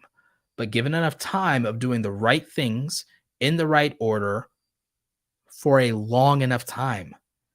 And that largely comes down to some habits, some lifestyle choices, skill development, career development, financial literacy and basics, understanding more about your money, making some choices about what is the cost of the lifestyle that I want. Like there's a great book called Your Money or Your Life. And again, what a lot of people don't understand is they don't understand what the price tag is realistically of the life and lifestyle they want. And what they don't realize is that their consumerism, if they sold all the non-essential things that they happen to have, the lifestyle they want probably manifest instantly if they didn't buy those things. Like that's just a truth. Another truth is that homeownership is something that 63% of working adults in America have attained. The marketing around, oh, you'll never own a home, here's why, is kind of disgusting, because how is somebody going to tell you that something that's an achievable outcome for more than 60% of adults in America is inaccessible to you, as opposed to telling you, here's what you might have to change about your lifestyle, your career, your choices, and your spending to make it accessible to you. Here is the market you might have to play in. You might have to not live in New York. You might have to not live in California. You might have to, transition to a career in remote work that gives you more options so you can work anywhere. And then all of a sudden, in a long enough timeline over the course of 5 to 10 years, these things will be applicable to you. 5 years is a reasonable thing. You give up like that for college to go into debt. So 5 to 10 years to start the process of building wealth or becoming higher income is not some unreasonable commitment called toxic hustle culture at all, when you spend 5 years or more accumulating some of the largest amount of debt with no asset on the other end of the rainbow, I might add. Like, what's more toxic? What's more toxic? Convincing everybody that they should go to college, or convincing everybody to make an extra $500 to $1,000 instead of watching more Netflix or more video games on the weekend? I'm not saying giving up your nights. You can watch Netflix and play video games after work all you want after work, Monday through Friday.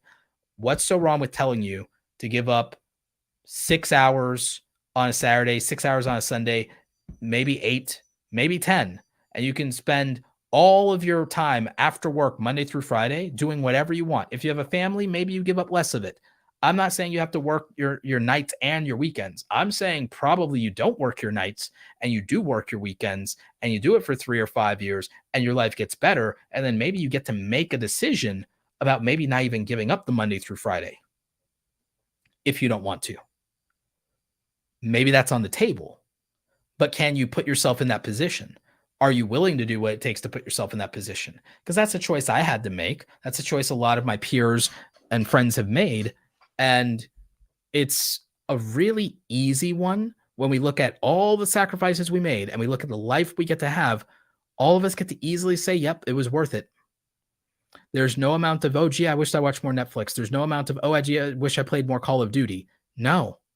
The only thing there is more of is, for all the Netflix and Call of Duty I did play, I wish I spent more time with friends. I wish I spent more time with family instead of doing that. I don't wish that I spent more time. Like, I don't wish that I gave up more work to spend more time with people. I wish I gave up more of letting someone else's screens monetize me. If I was going to spend more time with friends and family, I wish that I'd done it at the expense of Netflix, not at the expense of making more money. I wish I'd done it at the expense of Xbox, not at the expense of making more money.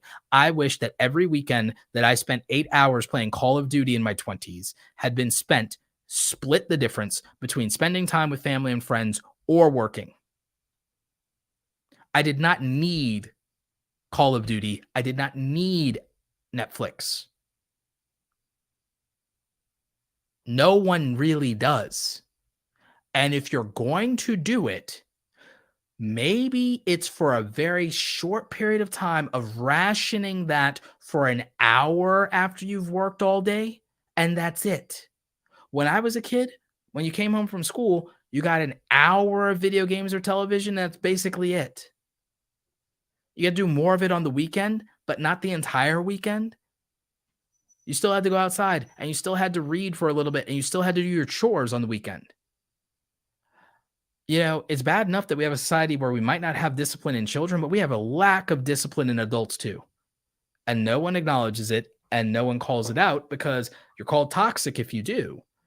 But it's coming at the expense of living very dissatisfying lives if we don't discipline ourselves and if we don't make commitments to the outcomes that we want in life and say, here's the outcome I want. And here are the key requirements for those outcomes. You know what I'm saying? Like, I think that that's a real thing that we have to focus on is like, here are the outcomes that I want from my life. And then like there's this thing called what are OKRs?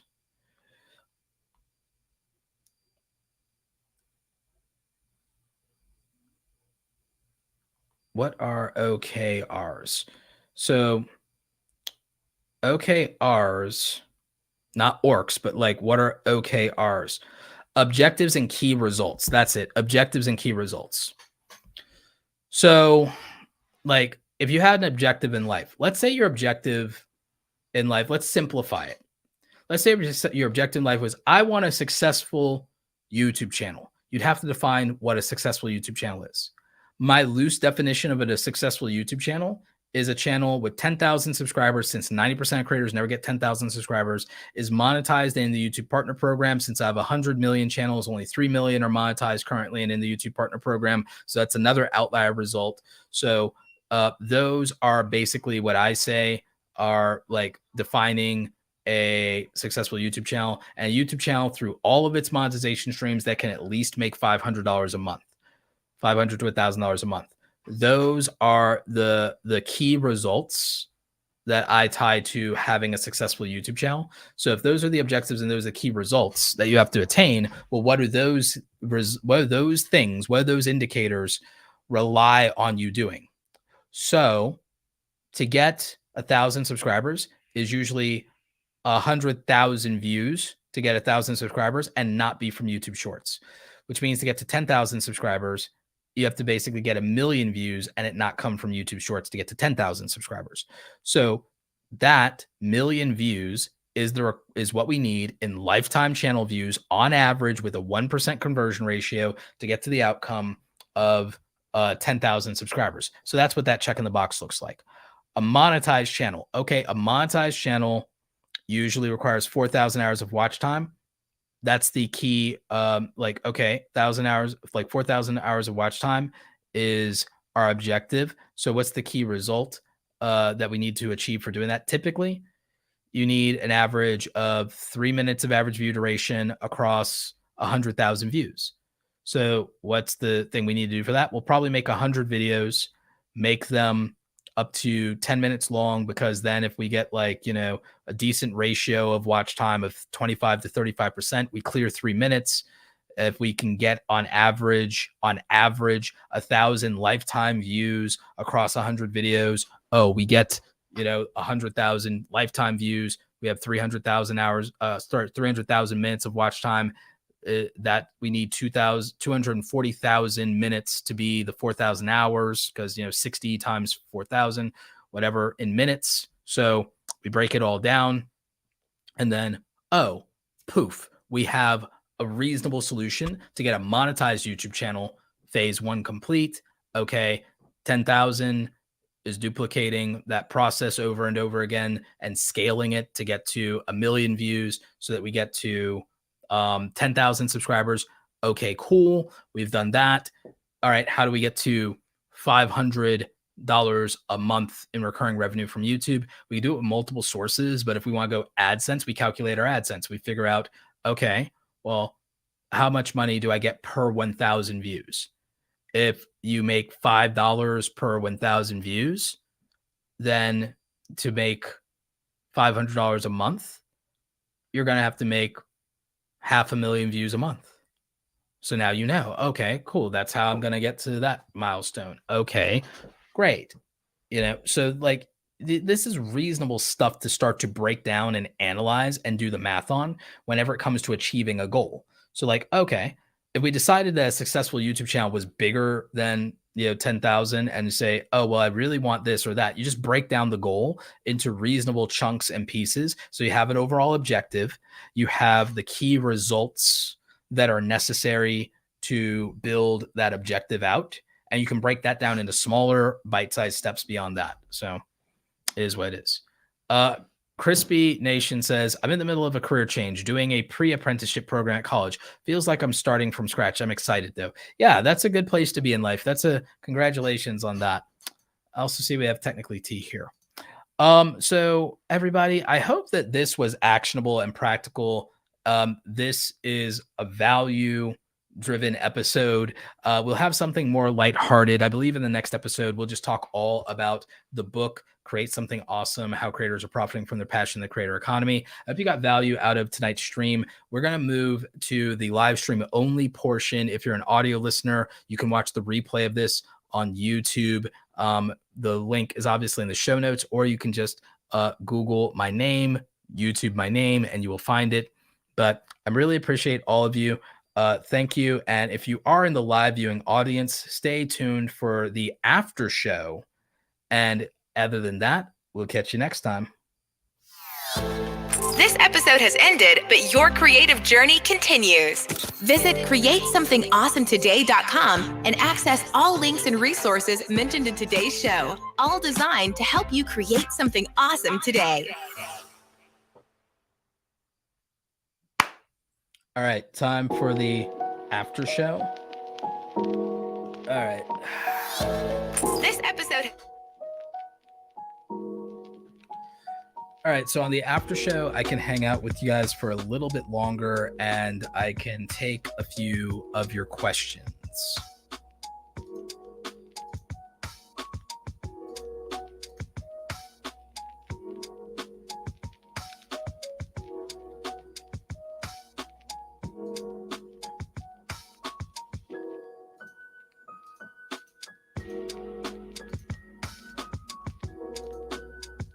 Let's see. Are there any questions I missed?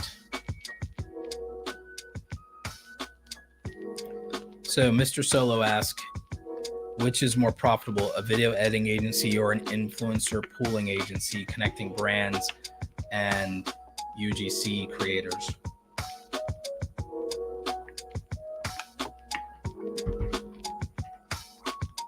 I don't know what UGC creators are.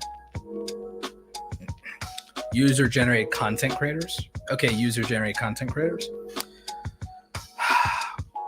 Upfront, what is more profitable and scalable upfront is a video editing agency, is a video editing service. And here's the thing, with video editing agency and service, you can exit the business yourself much more easily. You can even sell the business and sell the protocols to that, as long as it's not the business isn't just like your name and the company, and what's valuable about it is you. If you build really good services, really good protocols, build a great reputation, then that makes more sense. The thing is the temptation to build like an agency around brand deals and hooking up influencers with brands is that you can essentially theoretically support an unlimited amount of influencers. You get a percentage of what they get and all those things. And yeah, that model could work, but honestly, I don't love that model. I'd rather a true client services model with like flat fees. There's no haggling. There's no real running down people for your money. There's not dealing with influencers in that way. You're just delivering stuff for the clients, whether influencers or not. It's just simpler to scale this, to sell it off, to exit it, and to be the CEO and just collect the checks or just make the customer relationships. You could even hire a salesperson, put them on commission to sell the service. You could just make the protocols. It's a business that you can grind out by yourself as a solo entrepreneur and keep all the money for 2 to 3 years if you still enjoy it and do very well and keep going, or scale and add on people in that 2 to 3 years, do less of it, only work with the clients you like, then work with 0 clients and turn into you work with 0 clients that all of your people do. You're just the man behind the scenes or the woman behind the scenes, and that becomes the business, and then you can do it indefinitely and just not even have to actually do a lot besides some light admin work and do management. And you could always hire a general manager, meaning that it's literally a business that goes purely to cash flow. It's purely to cash flow. It's scalable. You can exit and sell it if need be. And it's just not a hassle. I think there's an endless hassle to running an influencer agency that does brand deals. Endless hassle. Melly says, focusing has really helped. I double my business in a week. Oh my God. Yeah. Focus is everything. Shorts advice. Shorts advice is specific to niche. Shorts advice is play with it for now. YouTube still hasn't stabilized it. Once ads start running, I'm sure it'll be much more stable. I'm sure that YouTube Shorts will be stable when they start making money from it. But I would say that in the meantime, my advice and thoughts around YouTube Shorts are just experiment with it. We don't have a ton of best practices for YouTube Shorts yet.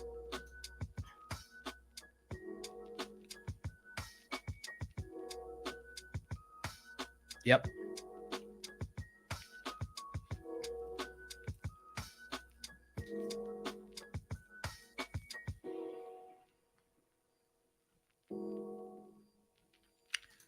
Nailed it, bro. It's chestnut checkers. Yep, absolutely.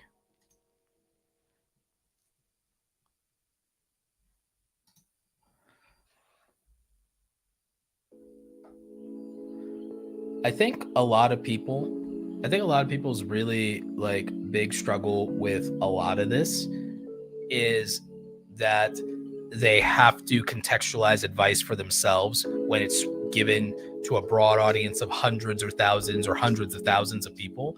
The responsibility lies on, I have to internalize this advice, apply it to my own situation, and customize and tweak it. And so that's where people become dismissive of advice and they don't believe advice works, is because they themselves are not capable of customizing, applying, tweaking, modifying the advice. They're looking for it to fit them perfectly. They're looking for tailored advice. Tailored advice would be a one-on-one conversation, but they don't trust it because, okay, the general advice given to everybody didn't apply to my lifestyle or my specific circumstances. So now they don't trust somebody to work with for coaching. So now they're not going to get specific advice. Now they're going to think that there's no thing that betters them. They're going to think everything's a scam, and then they're just going to go and try to do it their own. Then when they're still not successful, they're just going to put everything down to luck. It's a vicious cycle and a self-fulfilling prophecy. But it all starts with an inability of people to contextualize advice for their self or their situation, or to be more selective and say, you know what? I'm not most people. I have a circumstance that doesn't apply to most people. I have a lifestyle situation that doesn't apply to most people. So what I will do is I will only seek advice from people who have lived a similar lifestyle that are now successful. So that's where, so what everybody should do is they should, if they live in an outlier situation that excludes them from like 80% of the normal population, they should probably narrow their initial, not exclusively, but their initial focus of advice to somebody that came from a similar background and somebody in, like in a similar category to them. So Crispy asks, when it comes to learning online skills, is there an effective way to identify good paid courses versus the seemingly countless bad courses, scammy crash bags? So my advice is this, because it's different for every industry. There are known good people that have good reputations, and people with good reputations tend to make good products, and they have their good reputation for a reason. What you shouldn't do is put in the name of whoever it is that you're looking at and then say, is so-and-so. Do not type in, is Pat Flynn a scam? Is so-and-so a scam? That's stupid. It doesn't work. And all it brings out is videos made by their haters. There's nothing to be gained from it. The easiest answer to figuring out whether or not to buy a course from somebody is this. Have you already benefited from their free advice? Yes or no? If you've already gotten some value from their advice and you relate to them and you understand their perspective and you are teachable the way that they teach, that's what you need to know and all you need to know to buy a course from them. You don't buy a course for a guaranteed outcome. You buy a course for a better outcome than what you yourself are capable of getting. And for knowledge that you don't have, put in the right order. In the right order, in one place. You pay for convenience, you pay for consolidation, you pay for continuity, and you pay for the consistency of the information. That's it. And that's worth it because now again, someone broke shouldn't buy courses. I always tell you that. Someone broke shouldn't buy courses. If you don't have disposable income, you shouldn't buy courses. The end. Because it's not for you. Yes, that excludes some people. Free content is their best option, to be frank. Or buy books instead. Books consolidate information, put it in a reasonable order, make it actionable, and they are cheap. And if you need to, they can be $0 because you can go to the library and get the same books or order them into the library or use the Libby app. So no one has an excuse for not learning something based on not having money because the library is free. So that's an answer. Now, the other thing is with a course, if you use your PayPal account or you have a reasonable bank or you use American Express, do you know what the odds are of not being able to charge back a course if it's a scam or it's a bad course or a bad product? You have almost no chance. To be honest, the problem with courses is exaggerated largely because there's no chance of a reasonable person truly being scammed by a course because they can always get their money back because there's almost not a single credit card or bank issuer that if you do it in a reasonable amount of time won't give you your money back. So I don't understand how anyone's ever been scammed by a course, because as long as you're not spending over $1,000, which if you are, you should have $1,000 to lose. But as long as you're not spending over $1,000, there's probably no way that your bank or your charge card, credit card, or your PayPal doesn't refund the money if you say that the product was not as promised or this or that, the next thing other, and you have reasonable expectations, and you can't say that it's you and you just weren't doing the work. If it's reasonable, there's almost no way to not get a refund on a course. And in terms of online courses, if anyone's worried about getting scammed, just sign up for Skillshare or Masterclass and pay $15 a month for Skillshare or Masterclass instead of Netflix. And then you can have courses in any subject from any number of people. It doesn't matter if the course is bad because it's Netflix. It's like watching a bad movie then, right? So it doesn't matter. All you lost was time. But if you're worried about losing money, well, now you haven't lost money, not in a realistic, meaningful way. So there's an answer to all of this based on people's level of comfort, based on people's money situation. Because the easy answer is don't buy anything if you aren't comfortable to buy something, or if you're not willing to risk money, but you're not really risking money because chargebacks exist and refunds exist. Most things will give you a refund if you ask for them. So like that's not, it's not hard for a reasonable person to be able to figure out what they can and cannot buy or should not buy. I think the problem is people who get emotional about the things they buy. I think a little stoicism goes a long way, but no one likes stoicism anymore. It's toxic now, right? But a little stoicism goes a long way. If you're not emotional about the things that you buy and spend money on, and you look at them as all utility plays, and you rationally look at decisions and you say, I can always get a refund, because like even Amazon has refunds. Even Amazon has refunds on physical products. How does nobody do a return in a reasonable time or a chargeback in a reasonable time to get a refund? I don't know. What I really think happens is this. I think people exceed the refund period a lot of times because I think that a lot of people, they didn't get scammed. They bought a product they were unqualified for. They bought from somebody that they never researched or that they never learned their learning style or their rhetoric. And they bought it on popularity or hype or FOMO and didn't take responsibility as a consumer.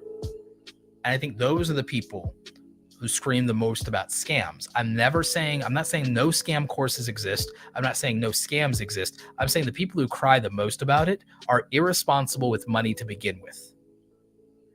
It's people irresponsible with money to begin with 9 out of 10 times. And I don't think anyone here is debating that because everyone here has a friend or a family member like that. Are we all going to pretend that none of us have a friend or family member that's horribly irresponsible with money and buys things they don't need all the time that collect dust, books they never read, courses they never bothered to take, and then they complain later and say that they were had when really what they weren't had, they were undisciplined. They were irresponsible, they were unaccountable, and they didn't actually do the things that they were like said they were going to do, right? Do you know how many people I know who have bought like cameras and said, I'm going to be a YouTuber, and they never even made 10 videos, but they bought a camera? Were they scammed, or did they buy something they weren't qualified for?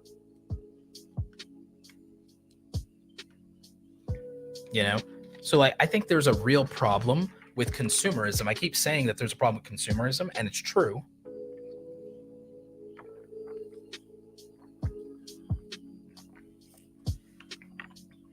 I think we all see it. Even with inflation, you see people buying stuff they really have no business buying, don't need, or won't ever use. Even with all this inflation.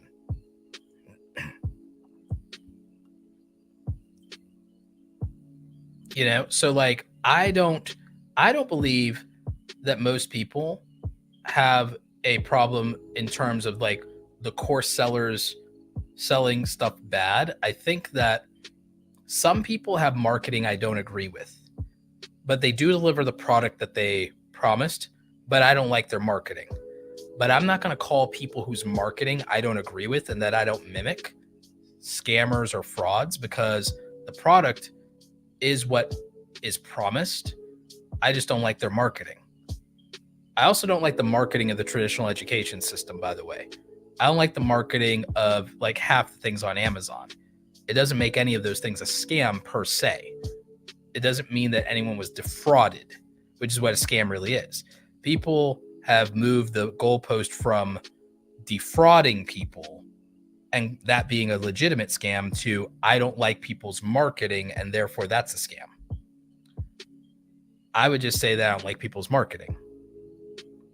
Or I would just say that a product is not for me, or that I think that product is a very niche product that is not as broadly applicable as the person is claiming it is. And that's what it is. And here's my other reasoning. Okay, students fail all the time where other students get A's in public school. Do we know for a fact that every single time an F student is because of an F teacher? So how can we know that? Because the debate on courses often comes down to the pass-fail rate of success, right? People say, okay, if a course is legitimate, why don't 50% of the people have the results? I don't even know that the public education system can make that claim anymore. 50% of the people in the public education system aren't A or B students. They're not A or B students. There are massive increasing failure rates in the public education system. Is 100% of that on the teachers in every single case? And that's free education. So I think that the standards that are applied to paid courses, if applied to the free education, would see every school in America shut down. If people applied the way they believe that like paid courses should be like rated, if they applied that logic to the public education system, there would be no public education system. I'm not saying, by the way, that the public education system can't be improved. And I'm not saying that I wouldn't like to see better standards in terms of how people market their online products. But I'm saying for anybody who's skeptical or worried about it, use Skillshare or use Masterclass. Use Skillshare or Masterclass and then only learn that way and have a subscription that's the same as your Netflix account. Combine that with free YouTube, combine that with free or paid books by going to the library, and then you never risk losing any money to an online course. But if you were worried about it, you could literally just do a refund within the refund period, and it probably would get you a refund, and you still lose no money. So it's like, I don't feel it's a real problem. A real problem is the $1.7 trillion student loan crisis. That's a real problem. I don't think there's an online course seller problem. I think it's exaggerated. I think there's a very small niche market of bad online courses. Because guess what? You only hear about the bad ones. You will only hear about the bad ones. You will only hear about the fake gurus. You will only hear about the scams. Nobody tells you what good courses to buy. I can tell you good courses to buy. Anything from Pat Flynn. Pat Flynn is the single person on the internet who has impeachable integrity, only makes quality products, and has a great money back guarantee policy. You can buy from Pat Flynn, and I will I will go to the grave. I will stand with that man on any hill. I will die with that man on any hill. So Pat Flynn is the person I believe has impugnable integrity. Chris Do. Anything from Pat Flynn or Chris Do, I can stand behind. The end. Those are two people I know. So there are two people who sell great courses and you won't have any problems with. And if you do have a problem, they will literally give you a refund. Their policies are great. Their refund policies are great. There you go. The end. So that's that. Easy peasy. Pat Flynn and Chris Do. Their free content is also some of the highest quality, highest value free content that has ever existed on the internet. And their paid content puts those things into a systemized fashion for people who will not benefit from cherry picking. Because that's the convenience that is sold. Is now you don't have to cherry pick. Now you have continuity. Now you have that. So there you have it. What most people will just not reckon with, and what most people will just not admit, is that you have to qualify for the things you want in life. And a lot of people reach for things that other people have that they're not qualified for. It's kind of like working out. Some people will look at somebody and go, I bet you I can lift like that. No, you can't. You can't lift like that. Start smaller, you know? It's Chris Do. He spelled D-O, just D-O. Chris Do, like do, but it's Do, D-O. Chris Do. Chris with the regular spelling and Do. Yeah.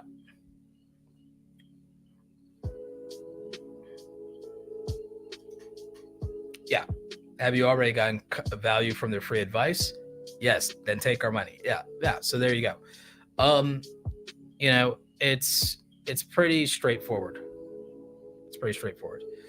Someone has a question about the new community tab. Roberto, question. I came in late, so it might be redundant, but the new community tab changes. When do new channels get access to it? I'm a bit confused on that. It's channels if they have advanced features enabled. You can watch Nick Niman's video about it. It's if you have if you have the advanced features enabled, and then it's within about 2 weeks after that. So it's about 2 weeks. It's up to 2 weeks after that.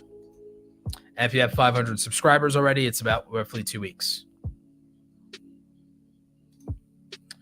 Rock Metal Tarot says, I have some educational content that I've thought about either having available for free or for memberships or a course.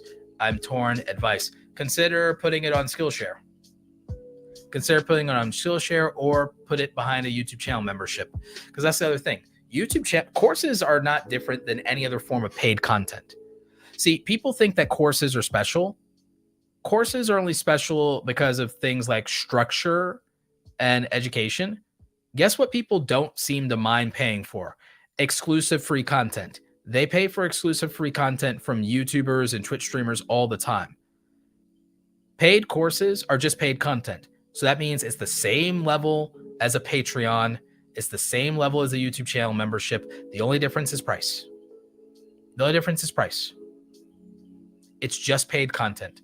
It's paywall content. People pay paywall content to read their favorite newspaper subscriptions. Somehow people are doing that for $10 a month. The Business Insider, like I do, New York Times, Wall Street Journal.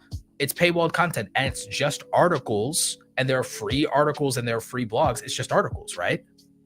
And people do that. $10 a month adds up. That's $100 a year. And they do this a lot of times for multiple publications, and they don't really think about it too hard. It's just paywalled content. All paywalled content is paywalled content. So then it's a matter of, do you support the person and their content or not? Do you value the content or not? That's the binary choice. The binary choice is, do I want to support this person? Because by the way, you know what people pay for all the time? And people donate and people appreciate. People do super chats all the time. People do super chats. People do Twitch donations. People do Twitch subs. Sometimes for $10, $5. Yes, there's a bunch of people who do it for $2. But there are some people who do it for $50, $60, $100. And no one says a word about that. And they don't get any additional content for doing that. They get no additional content for doing that. That's just support to the creator. So I don't see a problem. And I don't understand how courses became this really special outlier thing that people think shouldn't exist. But there's all these ways people directly pay for exclusive content or just to support a creator. Again, I'm for people making good courses, but it's just paid content, right? It's just paid content. I don't see the big ethical quandaries as long as someone's qualified to teach what they know or someone has real results. Now, if someone lied about their results, if someone faked their credentials, if someone's not who they claim to be, that'd be different. And that is different. And that's a real scam then. Like if someone says they're an engineer, but they're not, then yeah, clearly they're defrauding people. Okay. But other than that, I don't understand the problem that people are communicating. But also, I rarely buy things that aren't hardware and software. When I buy things, I buy books. You all can see the full bookshelf behind me. It's not just for show. I read books. So I buy books. I've taken some courses. I've never regretted any of the courses that I've taken. Not a single one. But I bought a handful of them from people that I know, like, and trust, and who I got value from for free, and who I'm willing to support with my wallet and not regret it. Like, I do not regret putting money in the hands of people that I'm willing to support. In my case, it's like Pat Flynn, Michael Port, Chris Doe, Chris Ducker, like a handful of people, right? So for me, I don't have any more qualms about giving them money for a course than I would about super chatting them throughout the year and giving them $20 here or there in super chats, which I probably have done anyway. So for me, I just don't buy things from people I don't know. I don't buy things from people I don't know. I buy brands that I know, right? So you could argue that I'm a brand snob, but it's like I buy from brands I know. Even when I buy anything as a consumer, I almost exclusively buy from the brands that I know and that I like and that I've gotten good value and good quality from. So like once I buy from a brand, I'm kind of their customer forever unless they change the formula or change the product or something like that. So like you could argue I'm a brand loyalist in terms of being a snob about a lot of those things, especially when it comes to tech. When it comes to tech, you could argue that I'm a brand loyalist and snob. That's why I own all these Sony cameras. I'm almost exclusively, for a while I was a Nikon guy, but then I didn't like the direction. I was like, okay. And then I was a Panasonic guy. I'm like, I need these features. And then Sony came along, gave me the features, made the changes to their thing. They changed their system. I'm like, oh, Sony is now doing everything I've ever asked for. And I became a Sony guy and I've never looked back. So I'm Sony camera guy. I'm almost exclusively a Sony shooter now because I'm a brand loyalist, because I buy from people who've delivered results that I'm happy with. And like once I get the results, even once from a brand that I like, it's like, okay, that's what I'm buying. So I buy certain things for the podcasting microphones. It's like, oh wow, the Shure SMB 7B. Okay. And then I bought the cheaper version and it's like, oh, that works. So it's like, so podcast mics, I buy Shure. Interface Rode, microphones Shure. These DT700s, best over the ear monitor cans that I've ever had as far as headphones. And so that's what I use. I love Elgato for a lot of live streaming accessories. So I own every Elgato accessory. I own everything Elgato sells. I own every single product Elgato sells. I am a brand loyalist in that way. And the thing is, it's helped me save money when I buy from the brands that have been reliable for me or reliable for my friends or competitors. Like I buy reliable brands. I do the same thing with anything else. If I buy from a creator, I buy from people I know, like, and trust. So for me, I'm just like really specific about who I buy from, and then I have no problems. And so I don't understand the people who have these problems, because I'm assuming that they're buying on FOMO or from people that, because I don't know that buyer mentality, because my buyer mentality is I'm very specific about who gets my money. I have standards. I have criteria for who gets my money, why they get my money, what I expect, what I'm getting out of it. I'm very particular. I don't make emotional buying decisions most of the time. The loyalty is built on utility and on trust. So I think it's, for me, the disconnect for me is I may not understand that person's psychology because my mindset is different about money. My dad was a Toyota guy, so I wanted to head in that direction. I bought a Chevy once and never again. I was like, my friends had a good experience with Kia. I got a Kia. I didn't have any problems with that Kia for a good long time, but I traded into a Nissan. Two of my friends swore by Nissan. I was like, okay, I'll give it a shot. My Nissans have never given me a problem, and I've owned 3 of them now. I've owned 3 Nissan cars now. So I became a Nissan guy. I am big on brand loyalty, because once something works for me, it works for me. And then I ain't got no problems. I'll take the recommendations of friends who've put their money where their mouth is, and I'll listen to their recommendations, and then I'll try something. And then if it works, it works. If it doesn't, it doesn't. So like, I try to be as emotionally distant from a buying decision as possible. The thing that makes me buy something is frustration with the current thing I have. That's about as emotional as I think I get about it. Is if the current thing is causing me pain, I want out. If the current thing is causing me pain, I want out. But what I buy into is the relief. I buy the relief. So I buy a different brand or a different product or a different version or something like that. Lighting, Elgato, Godox, and Elgato, Godox, Aperture. That's the lighting I buy. I trust those lighting. Like I trust Elgato for lighting. I trust Aperture and Godox for lighting, and for flash on camera, like for my photography stuff, I trust Westcott. So like there's a range of brands that I can buy from.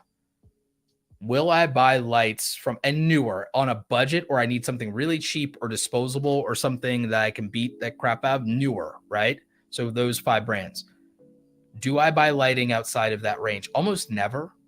But a lot of those are either on the specific things that each of those companies do, or the price point, or the hardware specific aspect of what they do. So I only buy lighting from those companies because I've tested it and I know it, and I've had different budgets, so I've bought different things. I've got to play with different lights at events. Same thing with microphones. What microphones do you buy, Roberto? Oh, I buy Shure, I buy Rode, I buy Deity, and I buy Sennheiser.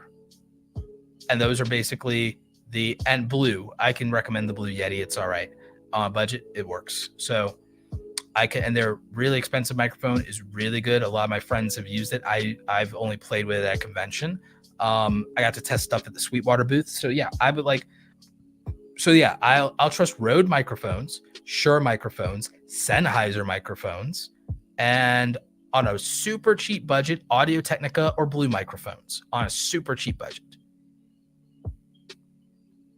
Audio interfaces, Elgato, Rode, Behringer. Like that's who I would like. That's who I trust with audio interfaces. I'd say Foresight as well. Okay. So I have my, you know what I'm saying? I know what to buy through experience at this point. And so I can go know, like, and trust. I also go to booths in person or to stores in person and play with things in person and get a hands-on feel. Now that's for physical products. So I understand with digital products, I understand more trepidation with digital products than physical products. That's another reason I bought a book. I wrote a book, is I understand that physical products for a lot of people are more reasonable, accessible, and there's more value to something you hold in your hands. So I understand that. So that makes sense to me. Makes total sense to me. With regard to digital products and online courses, again, my main criteria is, do you know the creator? Do you trust the creator? And do you like the creator? And can you learn from them? Did you get any value from them in the past? And what's the refund policy? And do you support them? And are you willing to put your money where your mouth is supporting them? Yes or no? And what's the refund policy? And that's all I think you need to know. I think other than that, it's got to be a psychology I don't understand about buying stuff, because I don't want to make emotional buying decisions. But I'm a techie. I'm a tech guy, so maybe that's just me. So if people are more emotional about buying than that, then it's just something I don't fully understand because it's not my mentality.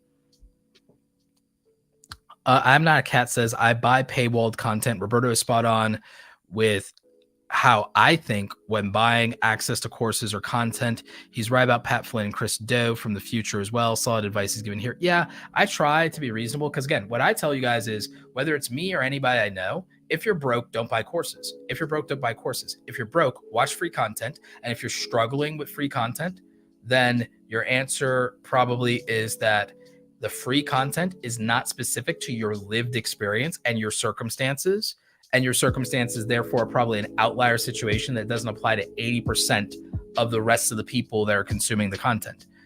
And that's okay if you have those specific circumstances. Like I keep saying, does my advice apply or work to a single mother with 4 or 5 kids? Probably not. That's an outlier circumstance of the majority of people watching me, though, right? Does my advice apply to somebody with a crippling mental illness or a physical disability? Most likely not, since I haven't lived with those things. So probably not. Probably lies outside of 80% of the people watching my audience, though. Probably outside of 80 to 90% of the people watching my content or more do not have that experience. So is my advice good, reasonable, applicable advice? For 80 to 90% of the people watching me, it is usable and meaningful and applicable in some way, shape, or form. Will it fit every single person's circumstances? There's no advice. There is no advice that is so perfect or so good or transformative that it can also be inclusive of the bottom 15% of the population while also catering to the other 85. That's not possible. If it was, we'd have utopia. So I want everyone to recognize and acknowledge that and say that that's okay. So advice working for me or not working for me, if my circumstances are unique, does not by itself mean advice is bad or good. It's a matter of whether it's bad or good for me with what I have where I am. So there needs to be some acknowledgement of your individual circumstances. And it's not on someone who's speaking to thousands of people to always acknowledge your individual circumstances, or disclaimer that this may not apply to you if you, or mileage or results may vary if you, this asterisk, because qualifying your advice in the context of your lived experience, once you reach past a certain point, it's just virtue signaling. Past a certain point, 20 disclaimers is just virtue signaling. 5 disclaimers is just virtue signaling at a certain point. I understand the importance of contextualizing advice through your lived experience or your so-called privilege, and I understand that some people benefit from that context. I do not feel that you have to preamble 5 minutes of that before every advice that you give, because then it's just virtue signaling. It's just pointless. That might be harsh. I think that's true. I think that's a fair way to put it. I think it makes sense if you say that out loud like I just did. I think it makes sense, but I don't think most influencers will ever say that, because I don't think it makes them likable and doesn't make them sound humble. And, they'll be worried about being clipped or them being canceled for it. But it's like, what's unreasonable at what is anything I just said unreasonable? Is anything I said just unreasonable? How many disclaimers do you want to listen to? How many disclaimers do you want to listen to? Right? How many qualifiers do you want to hear? Right. No one wants to hear 20 disclaimers. No one wants in a 15-minute video for you to spend 5 minutes contextualizing your privilege. And by nobody, I mean like 90% of the people watching do not want or do not need you to do that. Here's what I think is a problem that we don't have in the market that's not addressed. We are responsible for what we consume and how we consume for our betterment, for our mental health, for our consumerism, for everything. We are responsible. When we pass that responsibility on to other people and require asterisks and disclaimers everywhere to determine whether or not this applies to us, we're abdicating responsibility. We're abdicating responsibility. Like, I can watch somebody that's not a Black or Latino content creator, and I can figure out pretty easily how to contextualize their circumstances and qualify whether or not it applies to me. I'm pretty good at doing that. I'm not saying everyone is going to be good at doing that, and I'm not trying to big myself up saying that. I'm saying that I take responsibility for the fact that I do not need them to give me a preamble of all the ways they're more privileged than me before I try to extrapolate advice and apply it to myself. I do not need them to do that for me. I think that there's a very small segment of the population who needs or appreciates that. So I think there's a segment of the population of people who, if someone wants to make niche content for, should do that, and that'd be very helpful. And I think that those things should exist, and I think that they're a niche market. But I also think that there's a problem with bias in the sense that a lot of people have specialized circumstances or outlier situations or circumstances that need advice that's dedicated to them. They don't want to watch niche content. They want mainstream content to also apply to them. They don't watch or support the niche creators that live a lifestyle like theirs, circumstances like them, have overcome it, have advice built and tailor-made exclusively to their communities and their circumstances and their situations, because it's not popular enough for them to then give it enough credibility to say that they're going to give it their time and attention, which is a disappointing thing, because that's who needs the support. What needs the support is the niche content that's made for exclusive communities. It needs the support of the people that it applies to, but the people that need it the most support it the least often and will try to then force mainstream content to cater to them, which is not going to happen because there's such thing as supply and demand. Again, is anything I'm saying out of pocket? Or is it just reasonable? I'm Not a Cat says, I find people in my chat looking for qualifiers of privilege. I permanently block them. That privilege stuff is a red flag of malignant narcissism. I select against narcissism. I've not heard that before. That's interesting. I've not heard that before. I think there could be some truth to that. I would avoid broad sweeping generalizations of narcissism or narcissistic personality disorder. I would argue more that there might be an entitlement issue. If I was going to say anything about it, I would argue there might be an entitlement issue, but I think that it's that there is one in general when it comes to consuming things, but also consuming content. But I think in general with consumerism, we've reached like a peak level of entitlement where people look for like these qualifiers, or they try to make everything fit to their situation when it may not be applicable.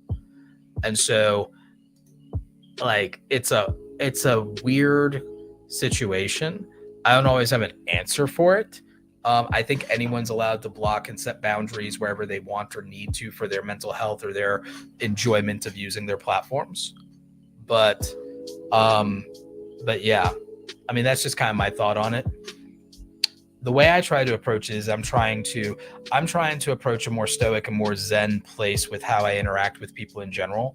I'm trying to emotionally disconnect and distance in like public conversation and reserve emotional investment for private conversations and personal one-to-one relationships. So I'm trying to start reserving my emotional energy and emotional investment for the intimate people in my life that I actually know in life, and in public discourse and online discourse, tone down my emotional involvement or my emotional commitment in any way, and just try to not take things as personally, which is really hard for me, but it's something I'm working on. It's something I'm committed to working on because I think it's a healthier way to live. I think it's just a healthier way to live and to go about it.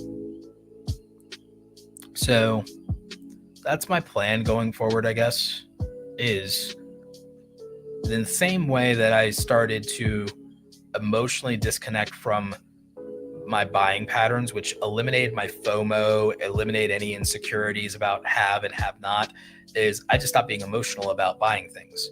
I buy things in a utilitarian fashion. I buy things for their utility. So now that I eliminate an emotional connection to it, and that the closest thing to emotional connection is brand loyalty and preference, which is really just down to I've had good experiences in the past. I should have good experiences in the future from this brand if nothing has changed. If nothing has changed, that's kind of how I view it, right? So that's my thought process on it. So when you eliminate emotional buying, things get different very quickly for you. When you eliminate emotional buying decisions, big change. So there's that aspect. I also want to, because it's not about turning off your emotions. It's about, I decided that my goal is to reserve my emotional investment and emotional commitments for people and things that deserve it. So it's a new way of setting boundaries that I'm embracing. And I think it's going to be really healthy. I think it's going to be really good of having a limit to what is deserving of getting emotional about. And I think it's just a way to have more peace. Yep. No, I agree. I agree with this comment. Says, I absolutely agree with the view of detachment in public sphere. I find it brings greater peace of mind. Yeah, that's my plan. That's my thought. That's my goal. Is I think that too many people are willing to put a price tag on their peace. I think that people put a price tag on their personal peace as when they become influencers or public figures. And I want to divest from that. Anyway, everybody, that's it for the After Hours show. We've gone for 2.5 hours tonight. I will probably be streaming again this week. And when I do, we will just do a dedicated stream about the book, Create Something Awesome, How Creators Are Profiting from Their Passion, the Creator Economy. And that will be a stream and a podcast episode. Again, the after hours show is only for the live viewing audience. The audio is edited in such a way to where the live chat is not part of that. So you guys get to have the special extra bit of time with me. Other than that, stay awesome, and I will catch you next time.